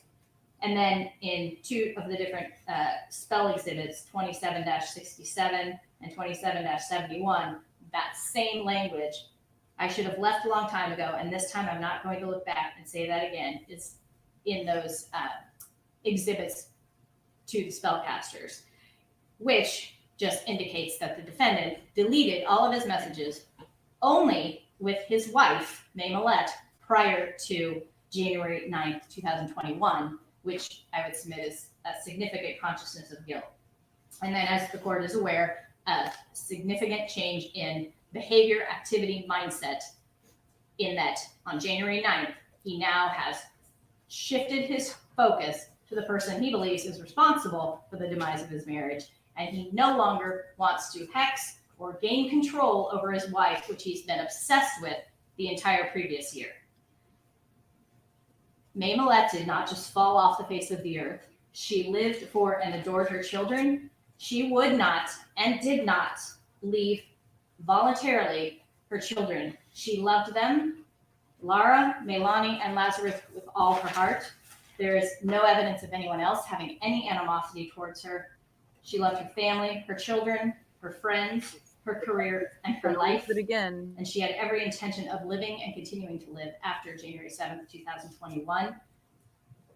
The only person who had a motive, who spoke of the desire to hurt her, is the defendant. And I would submit, Your Honor, that there is more than enough evidence at this point to hold him to answer at trial for these charges.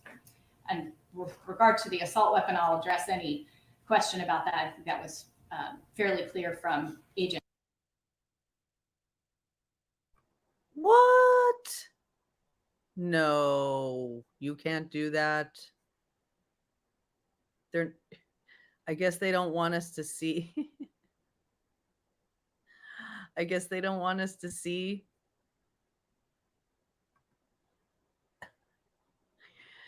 I guess they don't want us to see Bonita do her side. No, this kept happening the last few days, but it would be flickering. It was flickering, and they would have camera problems. But this looks very final. It's the spellcasters. That's right. The spellcaster says, "Stop bringing me up. I'm spellcasting this for the cameras to go down."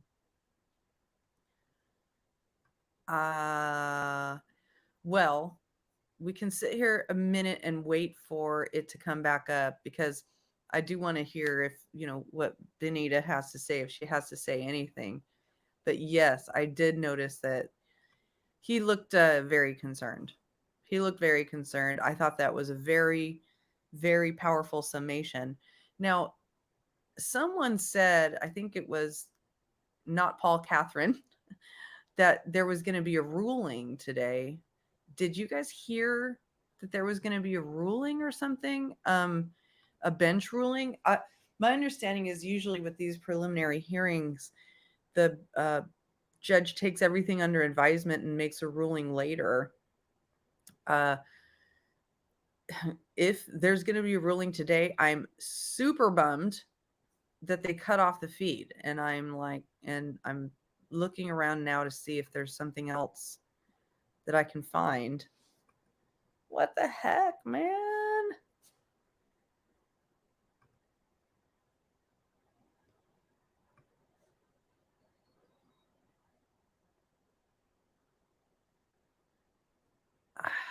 I don't know what's going on. It was a great summation. I seriously don't know what's going on.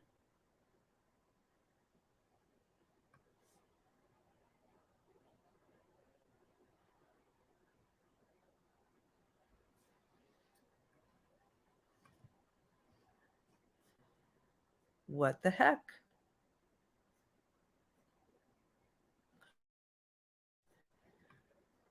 How could they do that to us? There's, people watching the direct actual feed. You could see them talking about it here. Look. Oh no, it says chat disabled. That's weird.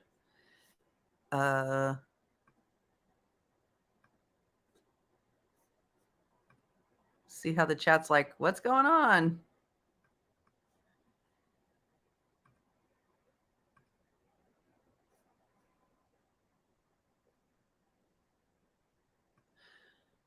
Oh, so they're saying recess for 15 minutes.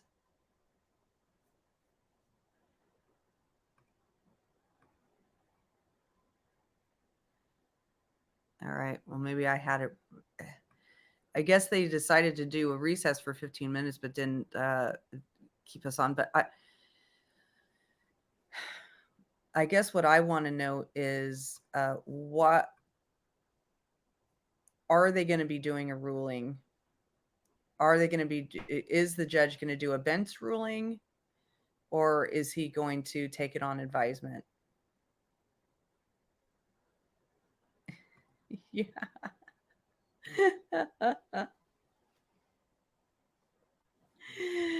Someone on CBS San Diego Live Free said somebody said that. Violet said that here too, that it was the spellcasters.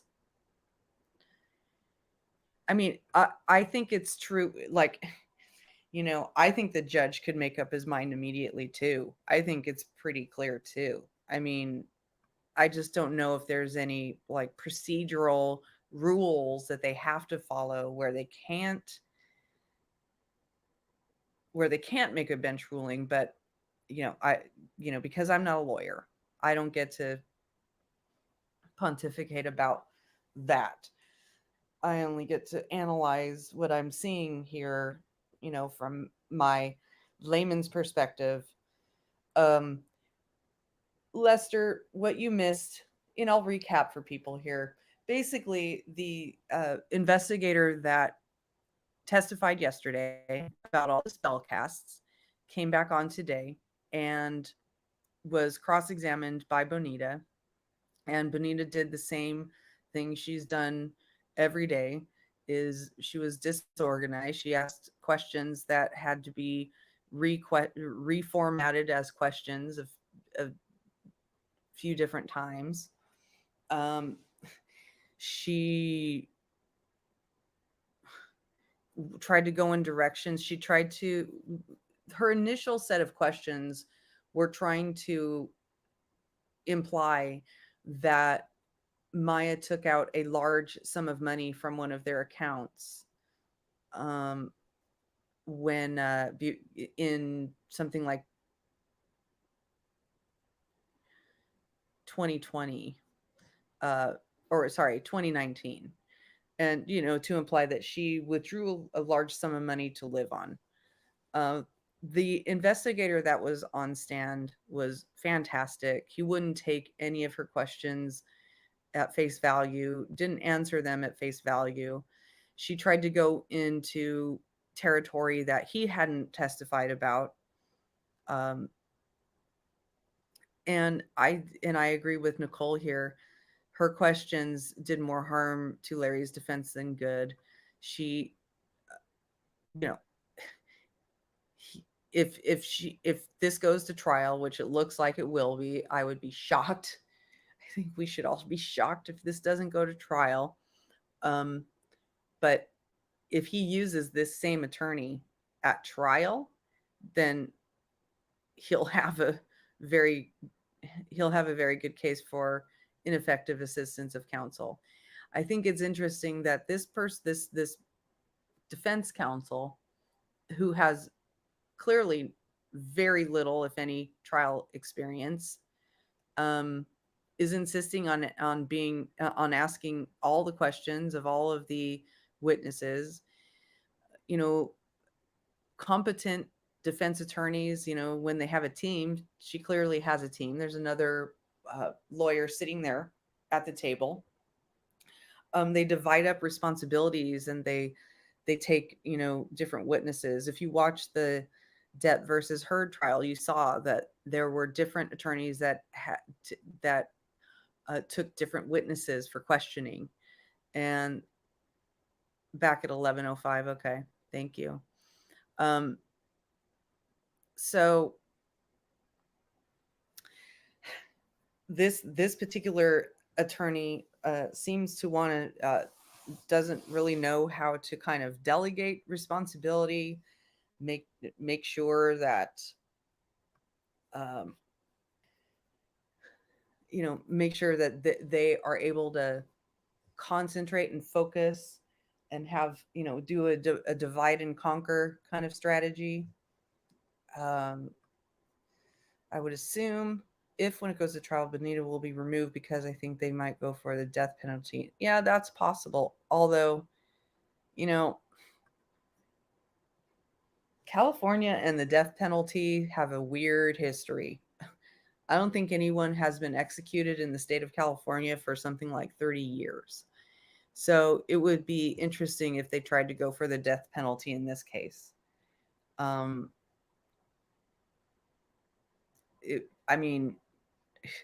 don't know my death penalty history very well, so I'd feel it would be stupid of me to try to speak on it very much. But even Charles Manson didn't get he might have gotten the death penalty, but he died of natural causes. Yeah. Yeah. And Scott Peterson, he's on death row, but it's just that it takes when you go to death row, you're going to spend at least 30 years there appealing your cases or something like that. And in the Scott Peterson case, you basically had 2 lives there that were lost, aggravating factors and things like that. So I don't know, but I think that that prosecutor, I'd never caught her name. I'll try to look it up. But the prosecutor in this case during this preliminary hearing has been really good.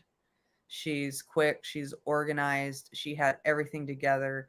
She had one of the things I was super impressed by was that she was so fluid. If she asked a question and something wasn't super clear, then she was able to adjust and ask a new question that clarified, right?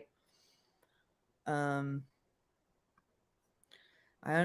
honestly think that's what's going to move the needle with Chad Daybell. He will turn because he wants to save his own behind, right? For anybody who's following or not following the Chad Daybell, Lori Vallow case, it looks very much like Chad Daybell is about to turn on Lori Vallow. They had a hearing, was it early this week, late last week? And apparently Chad Daybell never set eyes on Lori the entire time. And they had asked, they were asking for, and there was discussion about the death penalty in that hearing for them. So, but I think that this prosecutor is really sharp. I think Bonita was way out of her depth. I think Larry is one of those real kind of typical defendants that thinks that he should get all of the, accommodations. Oh, I can't hear. Oh, I need a mask. I'm sickly. Oh, I'm incompetent to stand trial. No, then they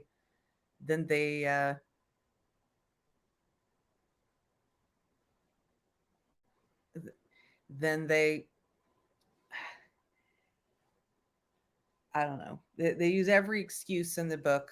They determine that he is competent to stand trial, and he's trying to use every excuse in the book to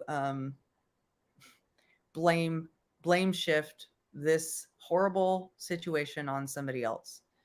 And it's deplorable, it's gross, it's evil, and especially considering all the things that he had done leading up to Maya's disappearance. He basically depleted her of everything she was. He was, it's like he couldn't believe that he is a man, and I'm thinking from the perspective of, someone who thinks this way, because I don't think this way. But from, he's thinking from the perspective of a man, how can his wife, this woman, be more successful than him, be happier than him, have more than him, and now want to move on from him? Right? It's unthinkable. And it's the sign of somebody who has no moral compass of his own, no value of his own, no personality of his own, that he's been, basing his entire existence on this other person who's been, validating his existence. And now she is not going to validate his existence anymore. And so now he has to take it away. Yeah, I mean, he doesn't seem like the type of person who's going to ask for a plea deal. That would be too much of a admittance of swallowing his pride. He's probably lied. They have big families. He's lied to a lot of people. And if he, takes a plea deal, that would be admitting guilt, and he would have to, all those lies he would have to cop to with all his family members. And I mean, when you read the declaration that his mother Judith put together in, trying to get him out of jail, get him a bond, you see how incredibly brainwashed they were about the things he was saying about Maya.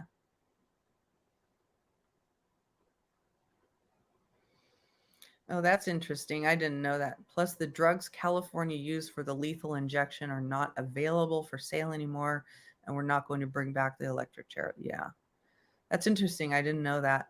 See, that I know very little about that whole situation, about how about the death penalty and how it's done and how it comes into play, and whether it's employed. Yeah, their parents, Larry's parents, lived with them for many years, and then just before Christmas of 2020 they moved out. Larry told one of the spellcasters that Maya kicked them out. Who knows whether that's the truth or not. I would imagine that since those parents took care of the kids when Larry and Maya were working, that put a strain on the marriage as well, because now they also had to deal with childcare. And it was obvious that Larry depended on his aunt and uncle for that, because you saw messages, hey, can I bring Lazarus by?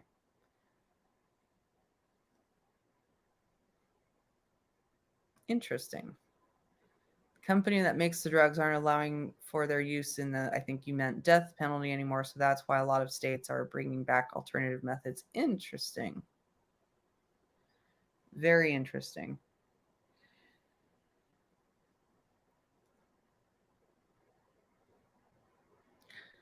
Really? You were told there will be a rule. Okay, well, I'm glued to this then. I am glued. There will be a ruling today. So maybe the judge told them today, I am making a ruling. Maybe he decided yesterday.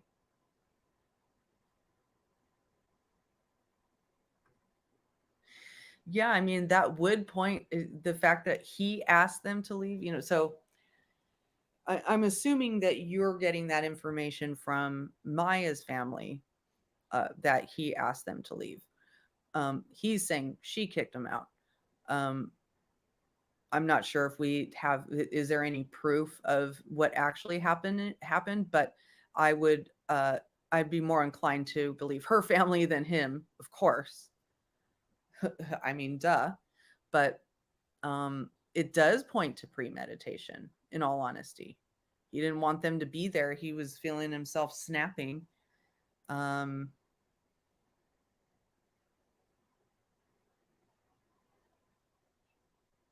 I mean, it's almost like if he knew that if she finally said, that's it, I'm leaving. Back on the record, counsel and the defendant are present. You may give your closing argument now. Thank you, Your Honor.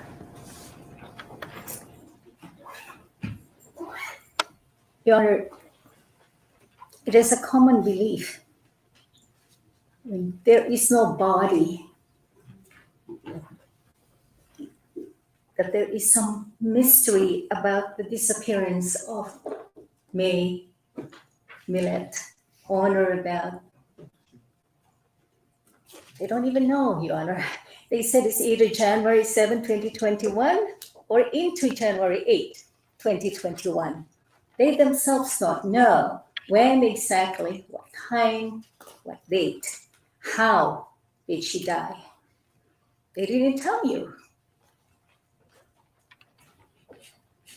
Because of May Millete's mysterious disappearance, much speculation developed. And the people who complained and charged him, and all these complaints really heavily relied on circumstantial evidence.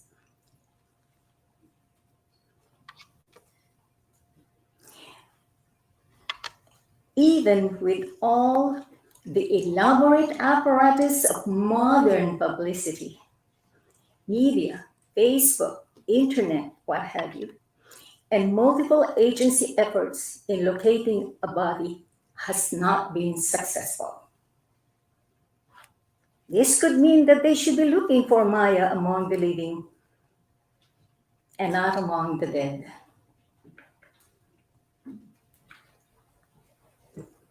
Larry and May Millete had a strong relationship until she started having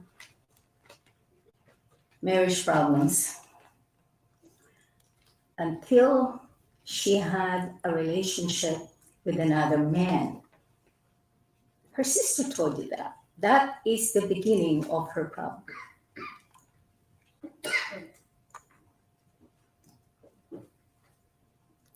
Not only that, she turned to excessive alcohol consumption. Perhaps at the beginning she wasn't drinking very much, but in 2020, that habit seemed to be increasing. What is the relevance of That hasn't been proven. Thank you, Judge. It added to her problems, Your Honor. She wanted to live a single lifestyle, going with her friends, going out at night, not taking care of the children. After 20 years of marriage, there is a change in her personality. And that, in fact, Maybe was the because problem. When there Mr. were Millete saw these changes, he became hyperactive and wanted to know what's going on. He didn't do any action until there's a report from someone reporting Miss Millete's behavior or affair to her supervisor or to the authorities at SWARMAC. Everything that he didn't start that. Mr. Millete didn't start the problem. It is Miss Millete who started the problem because of her relationship and her affair. If we look back at what happened, he was suspecting that Miss Millete was having some abnormal type of actions, and he's tormented about that. But he couldn't pinpoint what was going on with it her. was absolutely So backward to justify all he of was that. watching, was calling her, was trying to find out. He asked Miss Millete if what's going on. She denied it. Even during the investigation, Miss Millete and Jamie lied to the authorities, lied to Mr. So, her supervisor, lied to the NCIS, and repeatedly lied to Mr. Millete because it would have been so easy if they admitted it at the beginning. He No. didn't have to act like try to follow her, call her.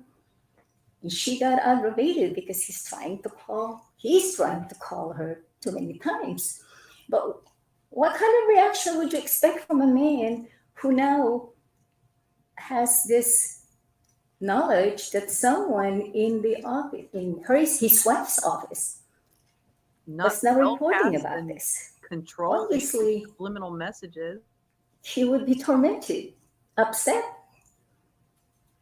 So after that happened, Bingo. Miss Millete voluntarily transferred to another division. He did not harass her to do that. Miss Millete voluntarily transferred. But Mr. Millete did request Mr. So to move this person that was having an affair. I don't see anything wrong with that. He was trying to remedy the situation. He's getting frustrated. What else did he do? Okay, so he started asking Miss Millete's family, please help asked everyone, every member of the family. He didn't have any choice. He had to reveal them what the problem was supposed to be. So the family, what they say, Miss Millete's family said, we can't help you. We talked to her already, and she said she can handle you. And she doesn't want us to interfere in her relationship. So what can you do? Now,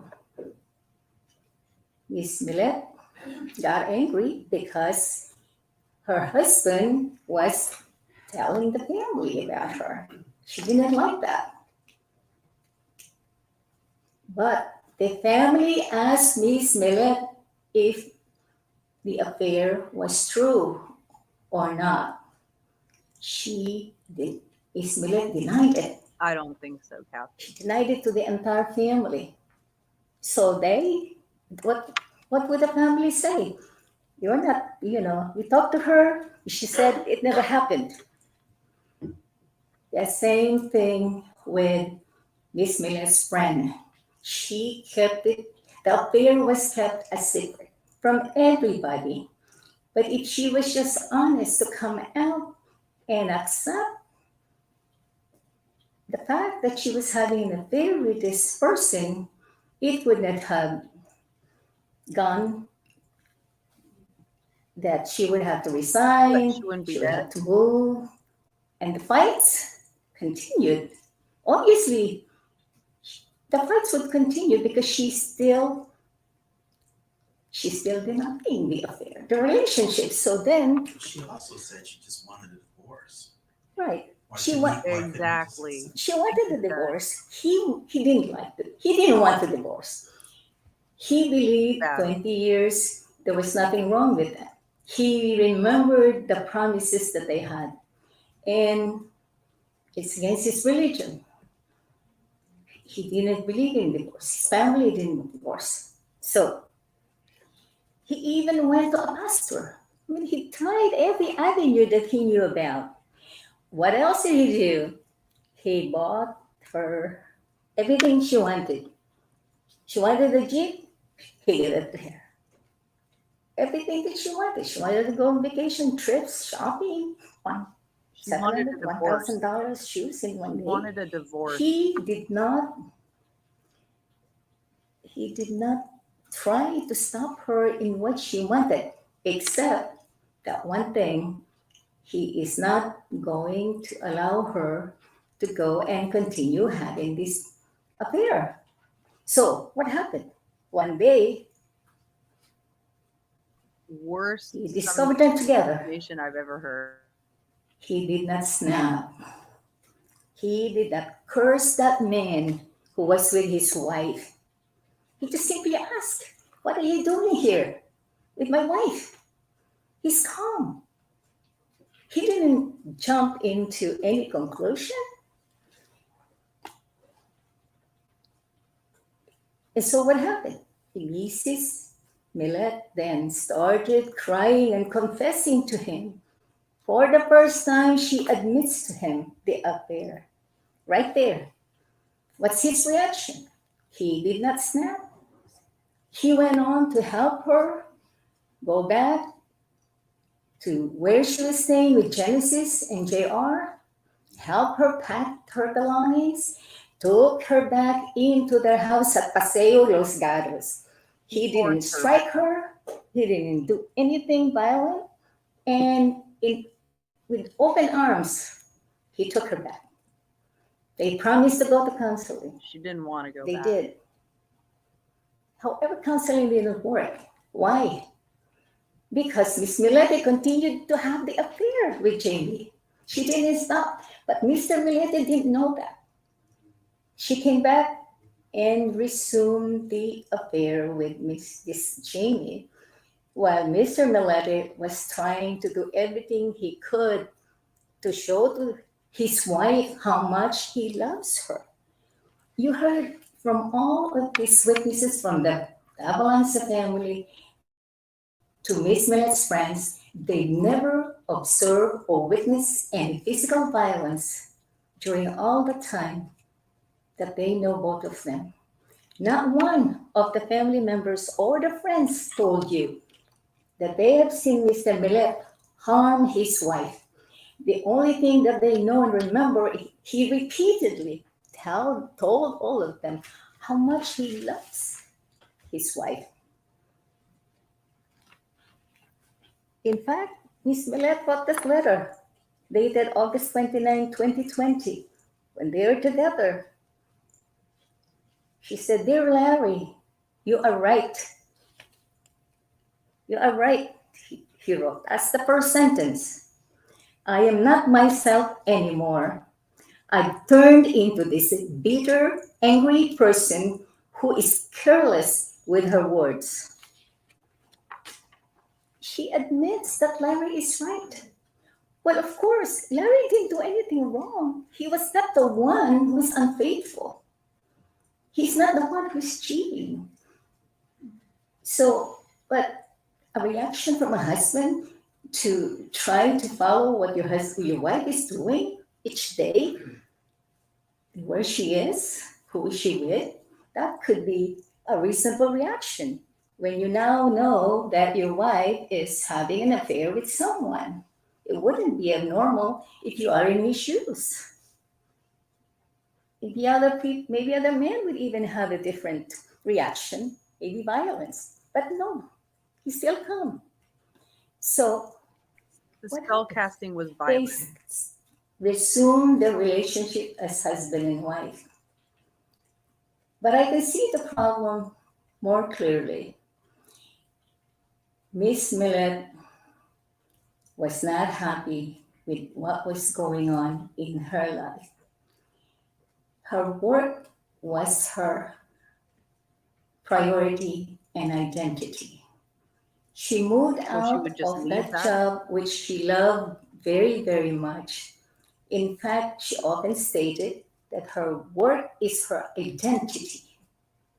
Then when she moved to another department, it didn't work very well. She may have been good at the very beginning, but as the days and months went on, her supervisor said, "Mr. Mansfield, her work product is suffering."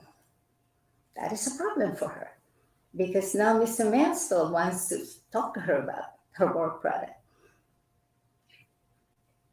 At that time, COVID was in the air, and Miss Millete was working at home. Mr. Millete, though, had to go to work at a hospital. So Miss Millete is at home with the children. But what did she do? She didn't take care of the children. She was there. Mr. Millete's parents raised those 3 kids since they were born. And there's no issue there. She can't deny that. Miss Millete cannot deny that because they were physically present in Anyone their else home. get the sense that the sheriff in the back So is some like, of the "Oh, relatives lady." came and go and stayed with him some time. It was just a normal family, but there is still that some sort of a problem between Miss Millete's family and Larry's family. There seemed to be some problem there, which is not very clear yet until we hear that Miss Millete did something or planned something in order for Larry's parents to be out of the house. Then when they left in December, everything became chaotic. The house was very dirty. There's nobody cooking for the kids.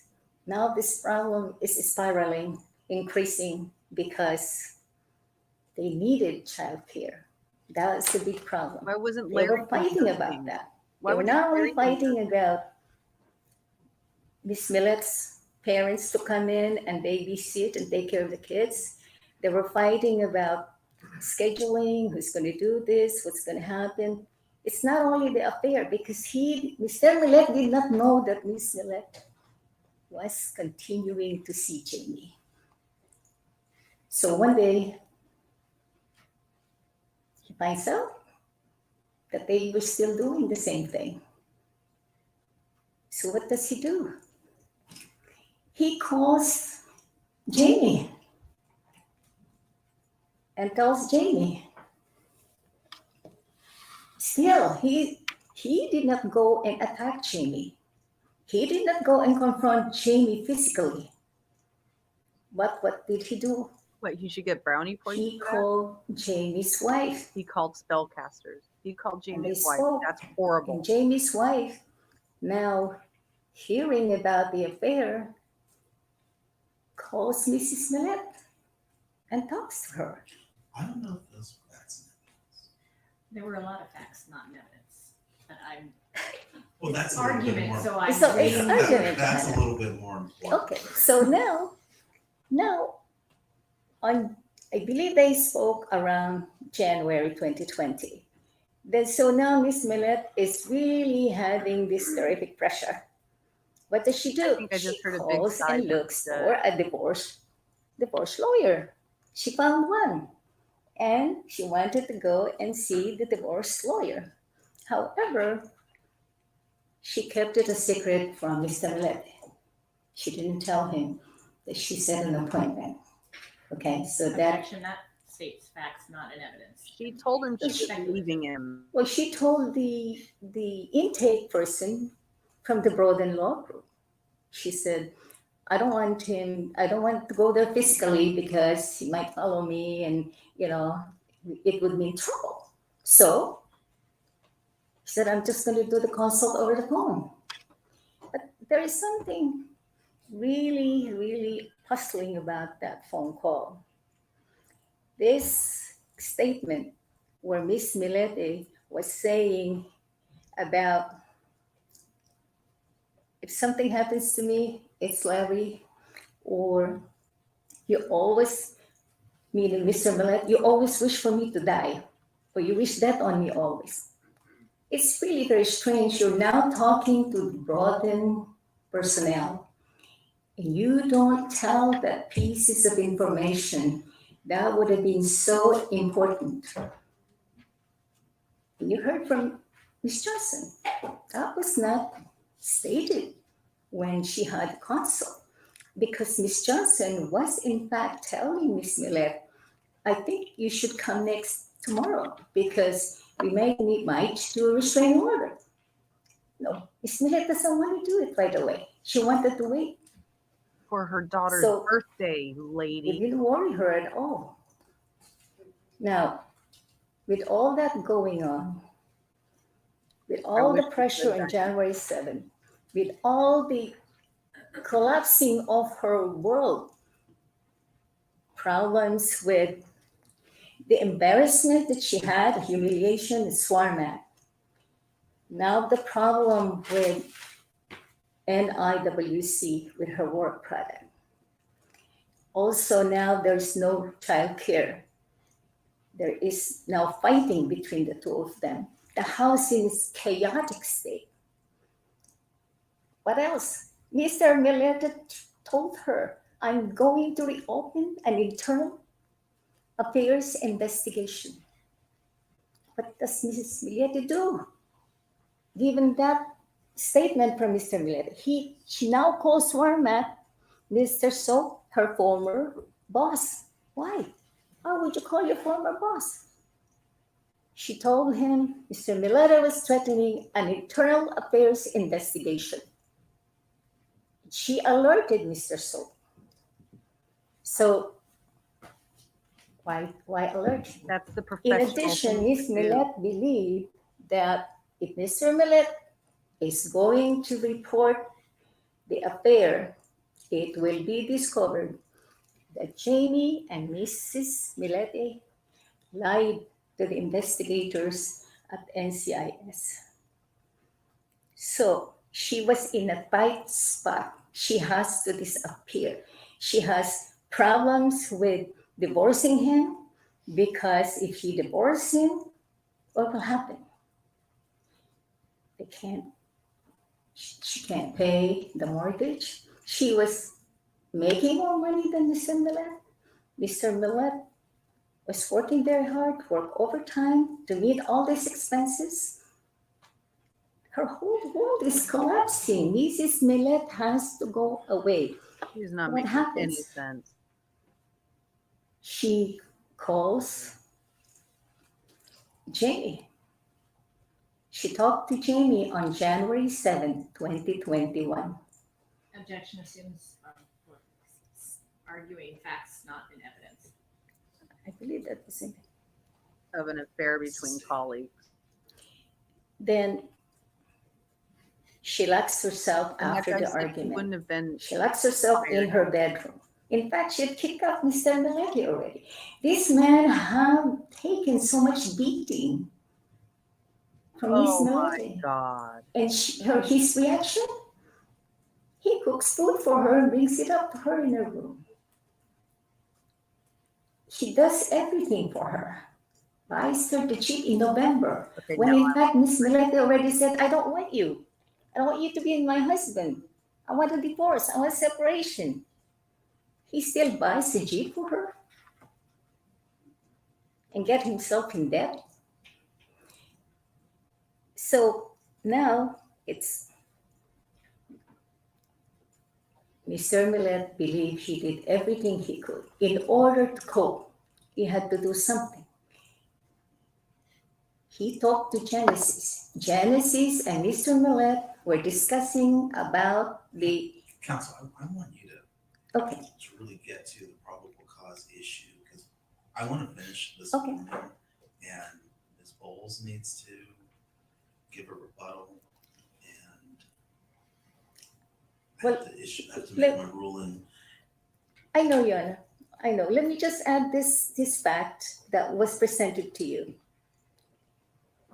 They're alleging that they saw Miss Millete coming inside the residence. They're alleging they didn't see her exit out of the residence. You already heard from the witness that there is possible exits at the back and all of that. You also heard about the two vehicles that parked there.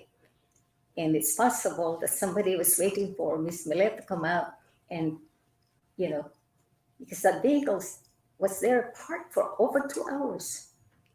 So as far as Mr. Millete knows, there was an argument on the 7th. There was a complaint from Mrs. Millete that she couldn't do any work because Lazarus was bothering her and they didn't have a caregiver.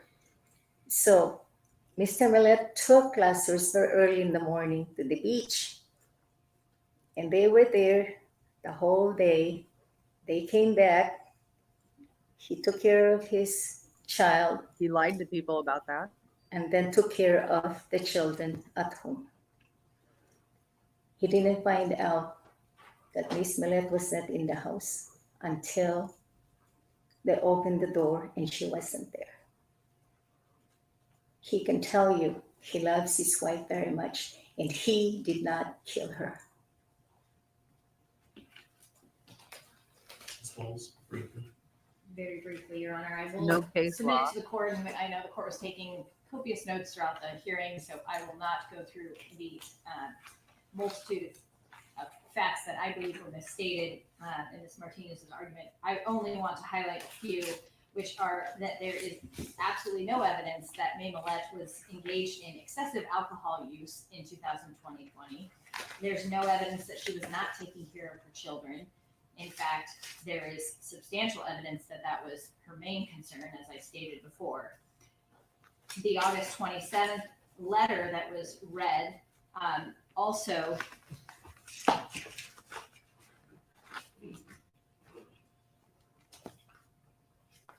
That's right. He said she was upstairs locked in her room the whole time. contained the statement about her having changed, that she said, but that's what our marriage has turned me into, and I hate it.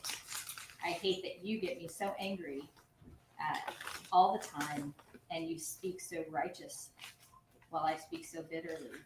And she goes on to say, anytime I'm outside the house and not within your view, we are fighting. It's unhealthy and toxic. We need to change, but with the kids in mind. She states she wants to be happy. And so what does she do throughout the remainder of the year? She takes steps to become a more independent person, independent from the defendant. And the more she pulled away, the more independent she became, the more she was not subservient to him and allowing him to track her every movement, the more obsessive he got. She stated in one of her diary entries that was read that she was finally going to fight for me. She was no longer going to be a subservient wife. She finally had found the courage and the strength to leave her marriage and finally took those steps to do it. And I think the last quote of that one entry is, "It's time to take back my home." And that was her intention, and it was the defendant's intention to stop that from happening. She was not going to divorce him. She was not going to leave him with 50% custody or a reduced amount of custody with the children. They were his entire life.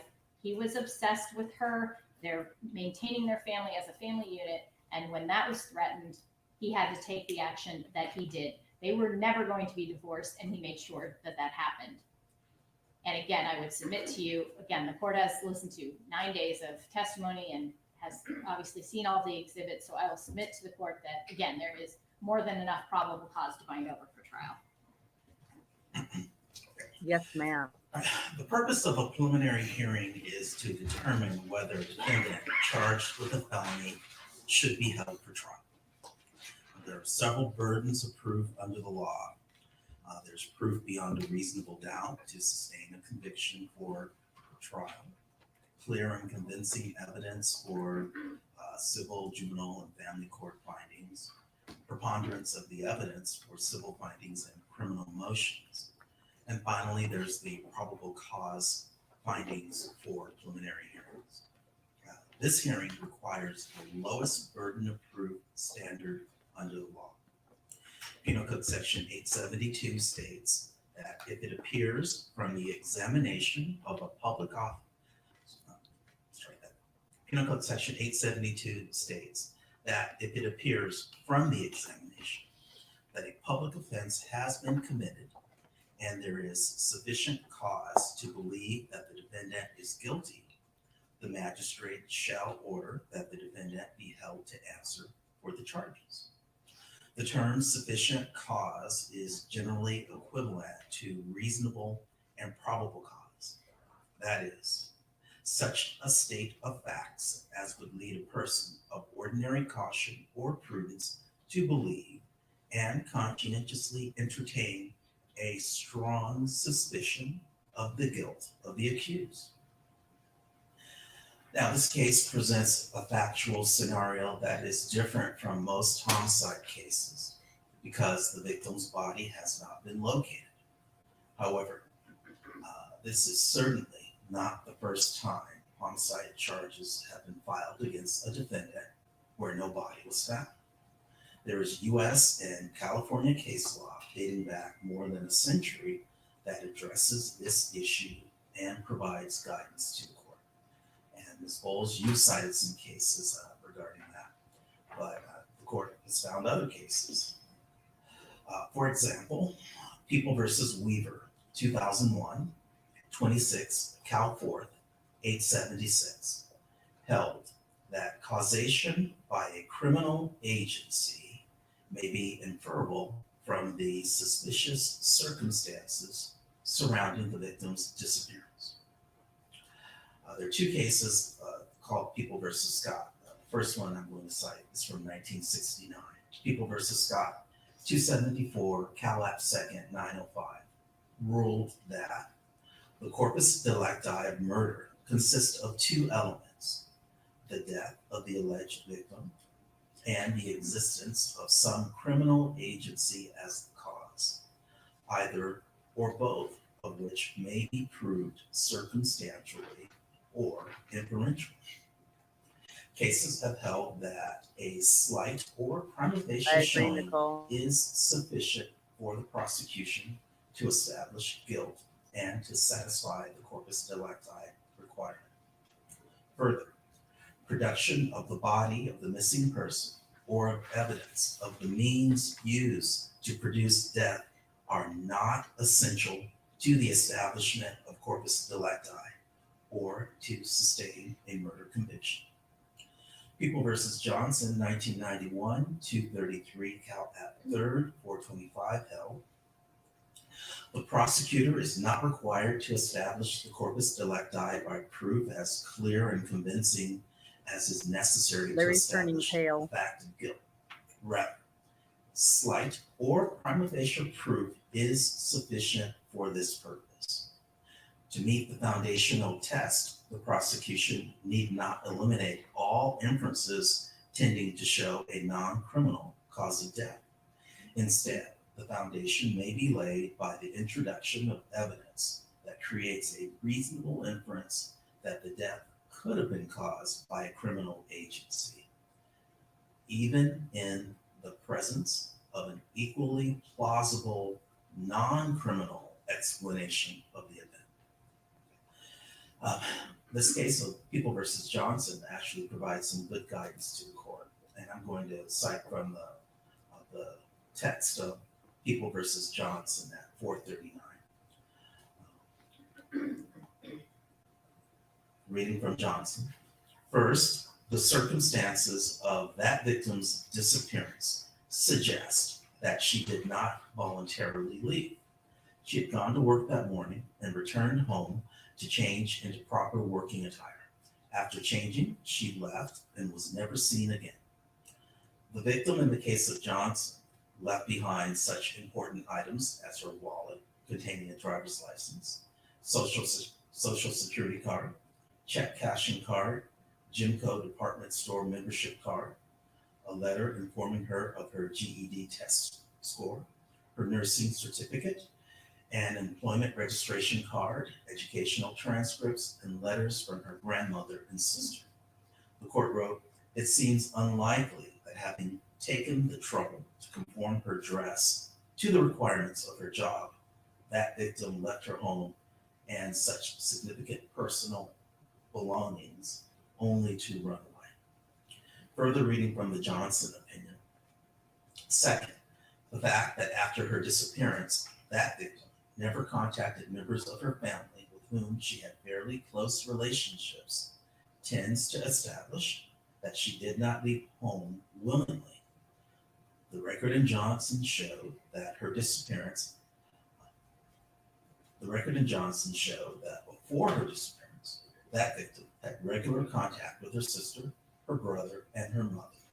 In addition, that victim corresponded regularly with a grandmother who lived in New Jersey. Victim's sister testified that she visited the victim every weekend up until the time of the victim's disappearance, and that they had a good relationship. The Johnson court stated it was unlikely that that victim, a woman of 19, having such close family ties, would voluntarily disappear without ever resuming contact with relatives. Finally, the Johnson court noted, the record contains evidence that the defendant behaved toward the victim in a violent and possessive manner, and other witnesses testified to arguments between that defendant and that victim. Now, the other case, People versus Scott, similar case of People versus Scott from 1959, 176 Cal App 2nd, 458 from 465 to 487, also had various parallels to this matter. In that case, the victim's body was never recovered.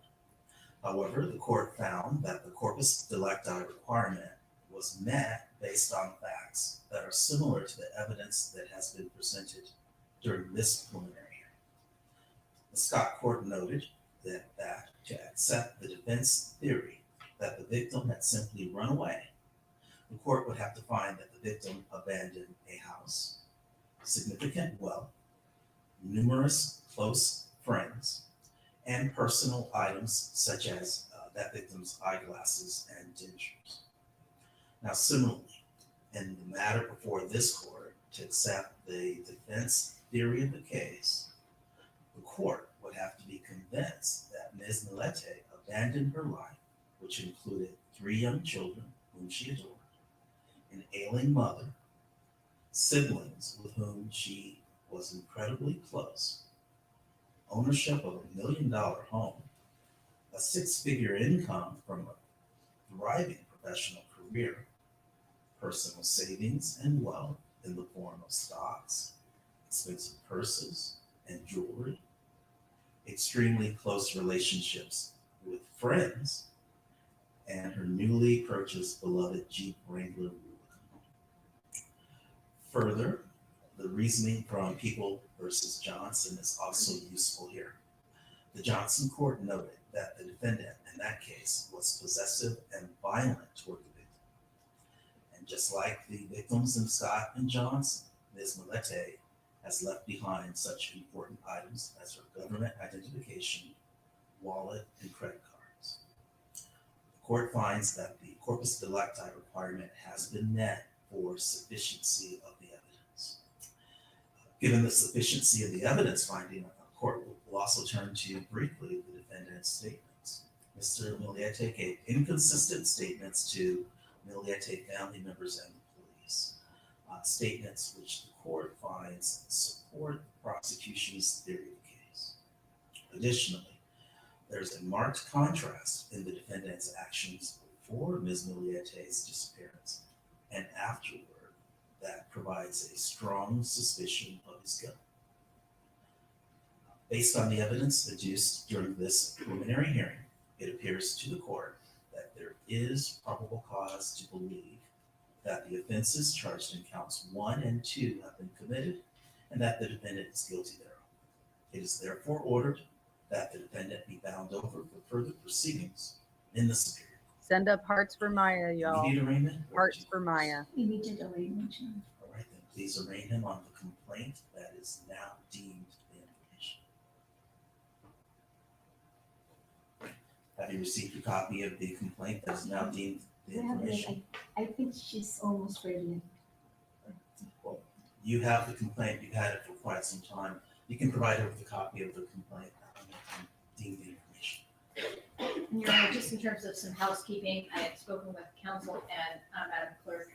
I had 2 boards marked as Courts Exhibit 45 and 46. They were duplicates of the calendars that we have in evidence, paper copies, courts 31 and 32. They were the calendar months of December 2020 and January 2021. I would just, for the sake of not having to have the court maintain custody of these 2 boards, I would submit a stipulation that I could withdraw essentially these exhibits, and 31 and 32 will act as representations of the 2 boards that we've used during the course of the prelim. Any objection? No, Your Honor. I'll release those 2 exhibits to you.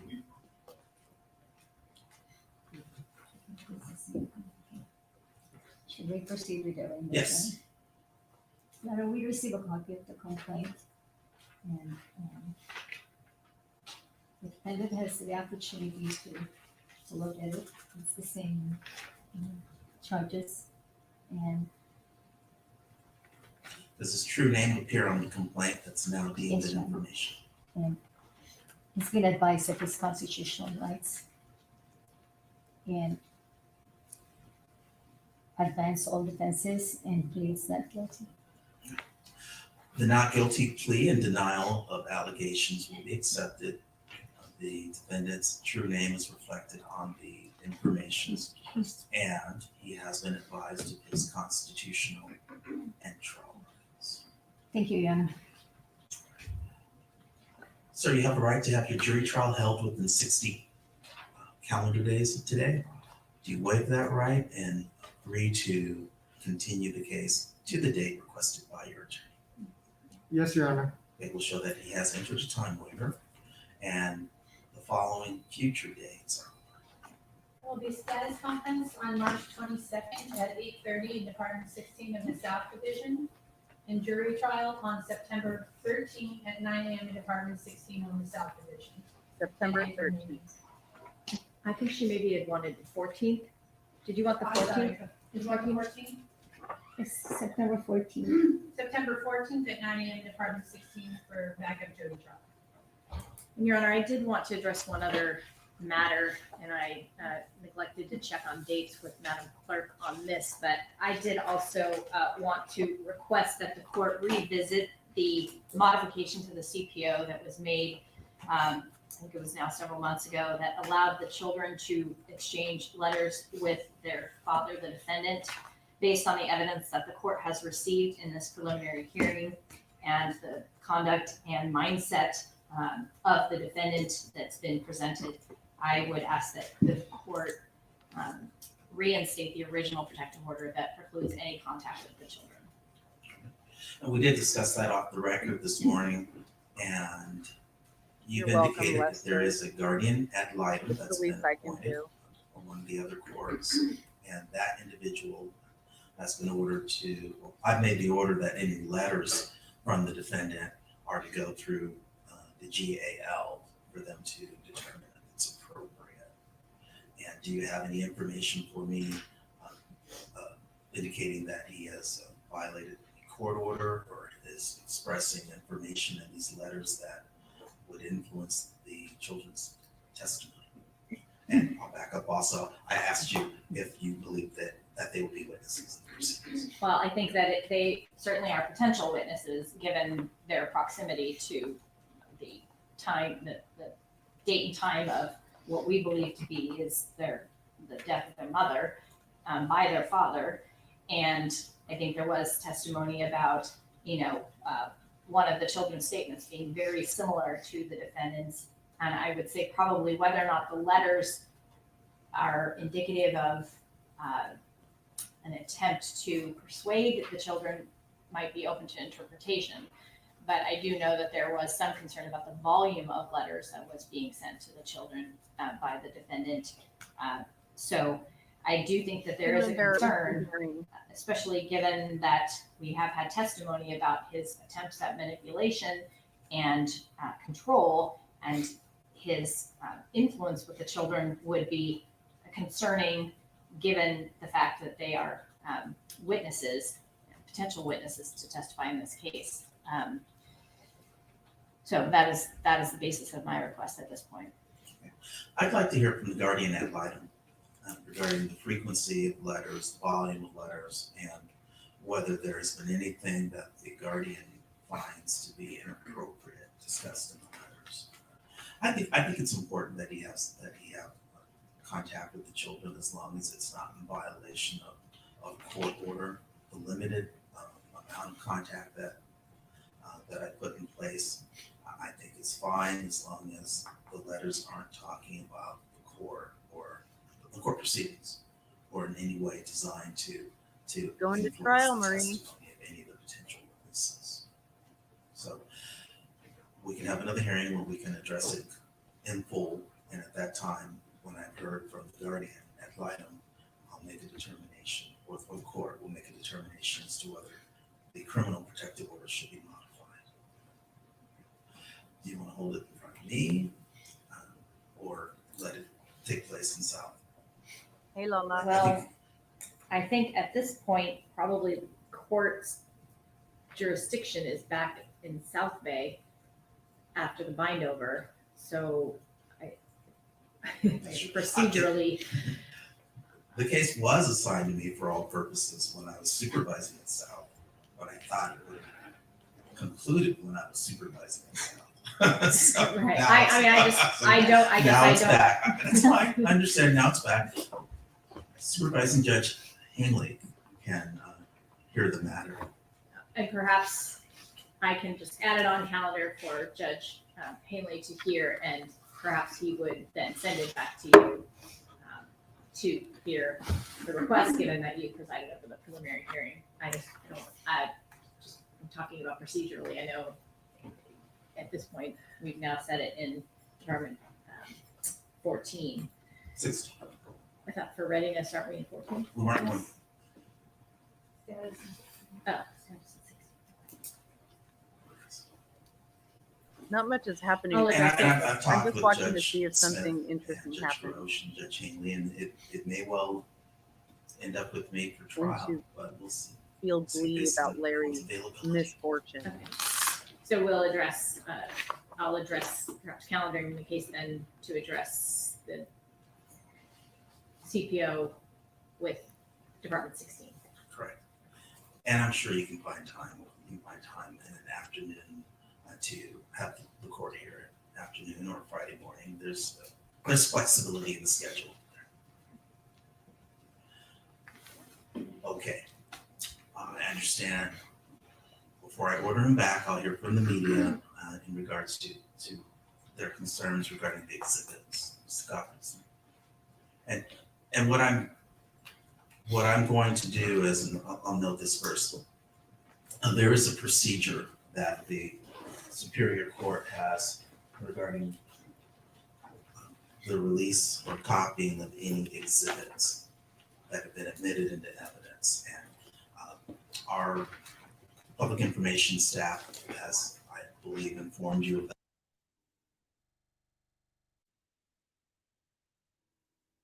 Okay, I don't think we really need to hear this. It's more about the media and whether they'll get access to certain exhibits and things like that.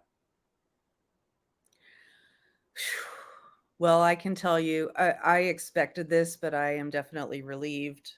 It sounded right out the gate from when the judge started talking that he was going in the direction of trial. He was citing case law that talked about the absence of a body in a murder case and why it was justified. And, you know, he cited a case where a girl basically left her house with her, you know, work clothes on and didn't come back, but they never found her and it was still conviction.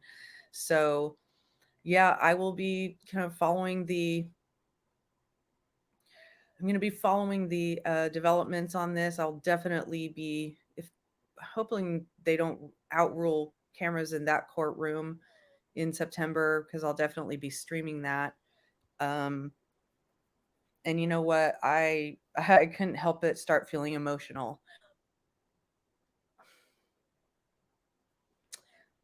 for this family.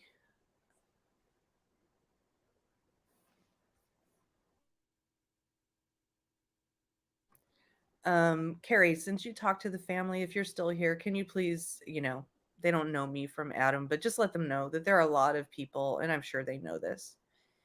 But even though there isn't as much attention on this now as there used to be, please let them know that there are still people who are very, very interested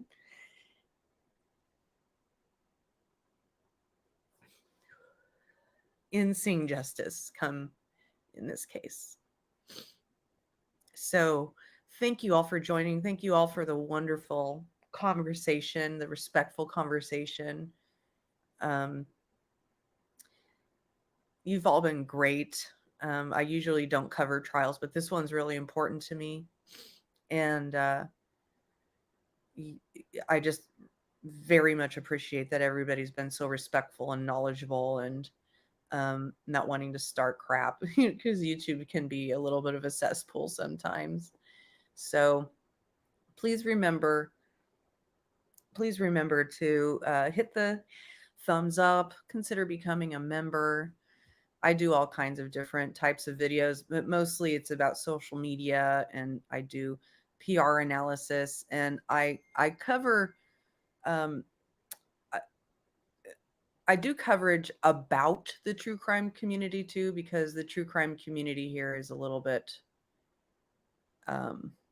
crazy, and there's issues with the actual true crime community and how it covers true crime, and I'm very troubled by that and how it affects, you know, people in true crime cases. And I'm concerned with how social media is affecting our lives, and that's what this channel is about. So please, you know, remember, please support the channel as much as you can. It's an important thing for me. Thank you all for your kind words, and thanks for the kind words about my doggy. I'm sure he's okay. He hasn't lost his appetite or anything. I'm just making sure that there's nothing wrong. So have a great rest of your day, and I will see you on the interwebs. Bye.